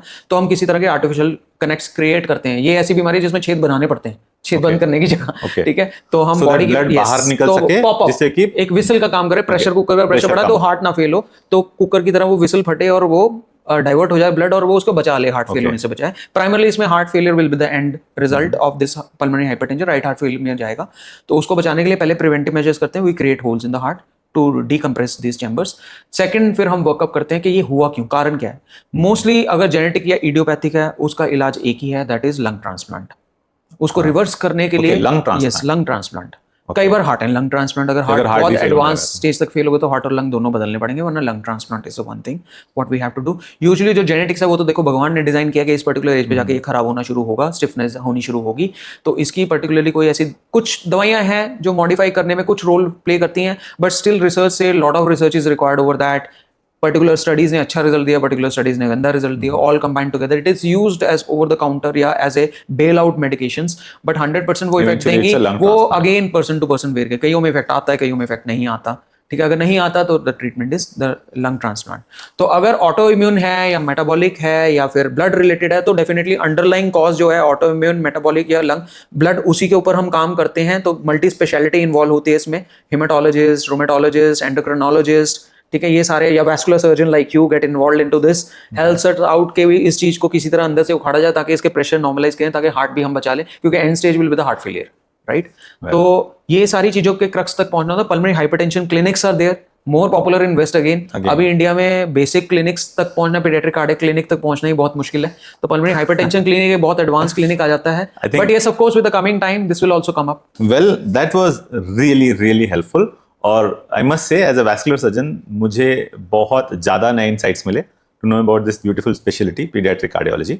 हमने काफ़ी बीमारियों की बात की और कई बार हमने इसको एडल्ट कार्डियोलॉजी से भी कंपेयर किया। तो coming to the end, I will also want to ask you कि जैसे हम एडल्ट कार्डियोलॉजी में प्रिवेंटिव कार्डियोलॉजी की बात करते हैं, सो क्या पीडियाट्रिक कार्डियोलॉजिकल जो डिजीजेज हैं इनको भी प्रिवेंट किया जा सकता है किसी तरीके से? So if preventive paediatric cardiology exist, what it is? So definitely देखो, एडल्ट के लिए प्रोग्राम्स बहुत सालों से चल रहे हैं, प्रिवेंटिव कार्डियक हेल्थ पैकेजेस भी होते हैं। अनफॉर्चुनेटली पीडियाट्रिक में अभी paediatric cardiology is really in you can say ancient age as of now, but yes, as the specialists are coming out, definitely the Pediatric Cardiac Society of India will also work on preventive pediatric cardiology part also, which will start right from the womb of the mother, fetal cardiology. Yes, fetal cardiology has to be integral part of the imaging in future. Any complex और a simple heart defect also, जिसके लिए बहुत negative counselling कई बार हो जाती है parents की, they should meet pediatric cardiologist with the report. एक रीसेंट एग्जांपल देता हूँ, मेरे पास एक फीटल इकोकार्डियोग्राफी आई थी जिसमें ड्यूरिंग लेवल 2 स्कैन में भी radiologist was persistently getting low heart rate of the fetus, that was 50 or 60 70 heart rate of the fetus, and the patient was well with him for 15-20 minutes, but it was persistently low. He labeled it as a heart block, congenital heart block. मतलब बच्चे की rhythm की abnormality थी, जन्म से बच्चे की दिल की धड़कन पैदा होने पे कमी आएगी, या फिर हो सकता है बच्चा माँ की कोख में भी पूरा ना निकले, और उसको टर्मिनेशन ऑफ प्रेगनेंसी एडवाइस कर दी थी। Okay, fortunately for the couple that report somehow reached me through one of my patients who got treated from me for congenital heart defect. उन्होंने मेरे को रिपोर्ट भेजी, मैंने बोला मैं कि रिपोर्ट तो ठीक है, अगर इमेजेस भी हैं वो भी प्लीज भेज दीजिए। उसने इमेजेस भेजी, बाई चांस उस इमेज में एक डॉपलर था जिसको देख के मुझे पता चल गया कि ये हार्ट ब्लॉक नहीं है। Then I advise them, please visit me as soon as possible. We don't take this aggressive step of terminating the baby. तो पेशेंट मेरे पास आया, मैंने उसे fetal echo किया और fetal echo में normal heartbeat of 147 was there. Wow. And it was a normal sinus rhythm. Rhythm भी हम डिटेक्ट कर सकते हैं fetus की, ठीक है। तो मेरे को उस पिक्चर से पता चल गया कि ये rhythm normal है। Probably अब ये होता क्यों है कि माँ का पेट कई बार कंट्रैक्ट करता है जब बच्चा माँ की कोख में है, तो ब्लड सप्लाई थोड़ी देर के लिए कॉम्प्रोमाइज समय होती है के बच्चे लिए की, उस rhythm टाइम कम के लिए हो सकता है हार्ट बीट डाउन गई हो, बिजी प्रैक्टिस है रेडियोलॉजिस्ट की, इतना टाइम नहीं दे पाते, कह देते हैं आप किसी को दिखा लीजिए हार्ट बीट बहुत कम है, हमें नहीं समझना rhythm. Of course radiologist not a cardiologist, वो रिदम को नहीं समझ पाते, तो रिदम चेक करना बहुत जरूरी होता है। जब मेरे पास आए तो मैंने जब ये न्यूज उनको दी कि भैया कोई प्रॉब्लम नहीं है, आप इसको कंटिन्यू करें, they started crying in front of me. So preventive cardiology starts from the womb of mother, preventive pediatric cardiology. This is the starting point I want to give to the audience. Preventive cardiology starts from the womb of the mother. If any doubt, don't hesitate to visit your pediatric cardiologist or ask your radiologist if they can see some pediatric cardiologist. They will never deny that. They also want the pediatric cardiologist to give input. They know the intricacies of this branch. Then the preventive cardiology part, as per me, comes as I told you earlier also, एक महीने पे एक बच्चे का cardiac screening, cardiac evaluation by pediatric cardio होना चाहिए, सुने भी, देखे भी और इलेक्ट्रिकल करंट भी देख ले. Then the third part comes at the toddler age group. Then once the child enters into the teenage, when the child is exposed to all the social things, that is substance, that is activities, that is competitive world which is going to give stress to the child, education, sports, peer stress, look stress, हर तरह का stress बच्चे पे है, तो एक heart का basic health हमें पता होनी चाहिए उस टाइम पे. Even now it is the child, I see in my gymnasium also, I go to gym daily morning, I see the young chaps 16-17-year-old hitting the gyms with a good build. So they should have their cardiac evaluation done before hitting the gyms. उनके cardiomyopathy तो नहीं है, well की problem तो नहीं है, electrical abnormality तो नहीं है, कि ताकि कोई सडन बैड न्यूज़ ना आए फैमिली के पास. So these things are the preventive steps. बच्चों में पीडियाट्रिक में प्रिवेंटिव सिर्फ एक ही चीज़ है, एक healthy food right from the beginning जो पेरेंट्स इनकलकेट कर सकते हैं, physical activity, less of the screen time जो पेरेंट्स इनकलकेट कर सकते हैं, and cardiac screening by pediatric cardiologist at the stipulated time what I have mentioned. Wow, I think you summed it all, and thank you. Thanks a lot for this wonderful insight, deep diving into pediatric cardiology. मुझे लगा था जब मैंने बात करना शुरू किया था, मुझे कुछ चीज़ें दिमाग में थी, मुझे लगा था मे बी ये शायद पॉडकास्ट ऐसा जाएगा जहाँ पे हम बहुत सारी टेक्निकल बातें करेंगे, बट यहाँ पे इतनी बातें, इतनी इमोशंस और इतनी चीज़ें छूके गई. And you rightly said, I can very well imagine, I can see those parents जब आपने उनको बोला होगा कि नहीं ये pregnancy normal and that can be continued. So viewers, thank you. Thanks a lot for keeping tuned in till last. And this was Dr. Deepak Thakur, senior pediatric cardiologist interventionist from Gurgaon. Keep posted to our channel, and ऐसे ही बहुत मज़ेदार, बहुत ही interesting लोगों के साथ अपनी पूरी कोशिश के साथ ऐसे सवाल लेके आता रहूँगा जो कहीं ना कहीं किसी ना किसी की लाइफ जरूर बदल देगा.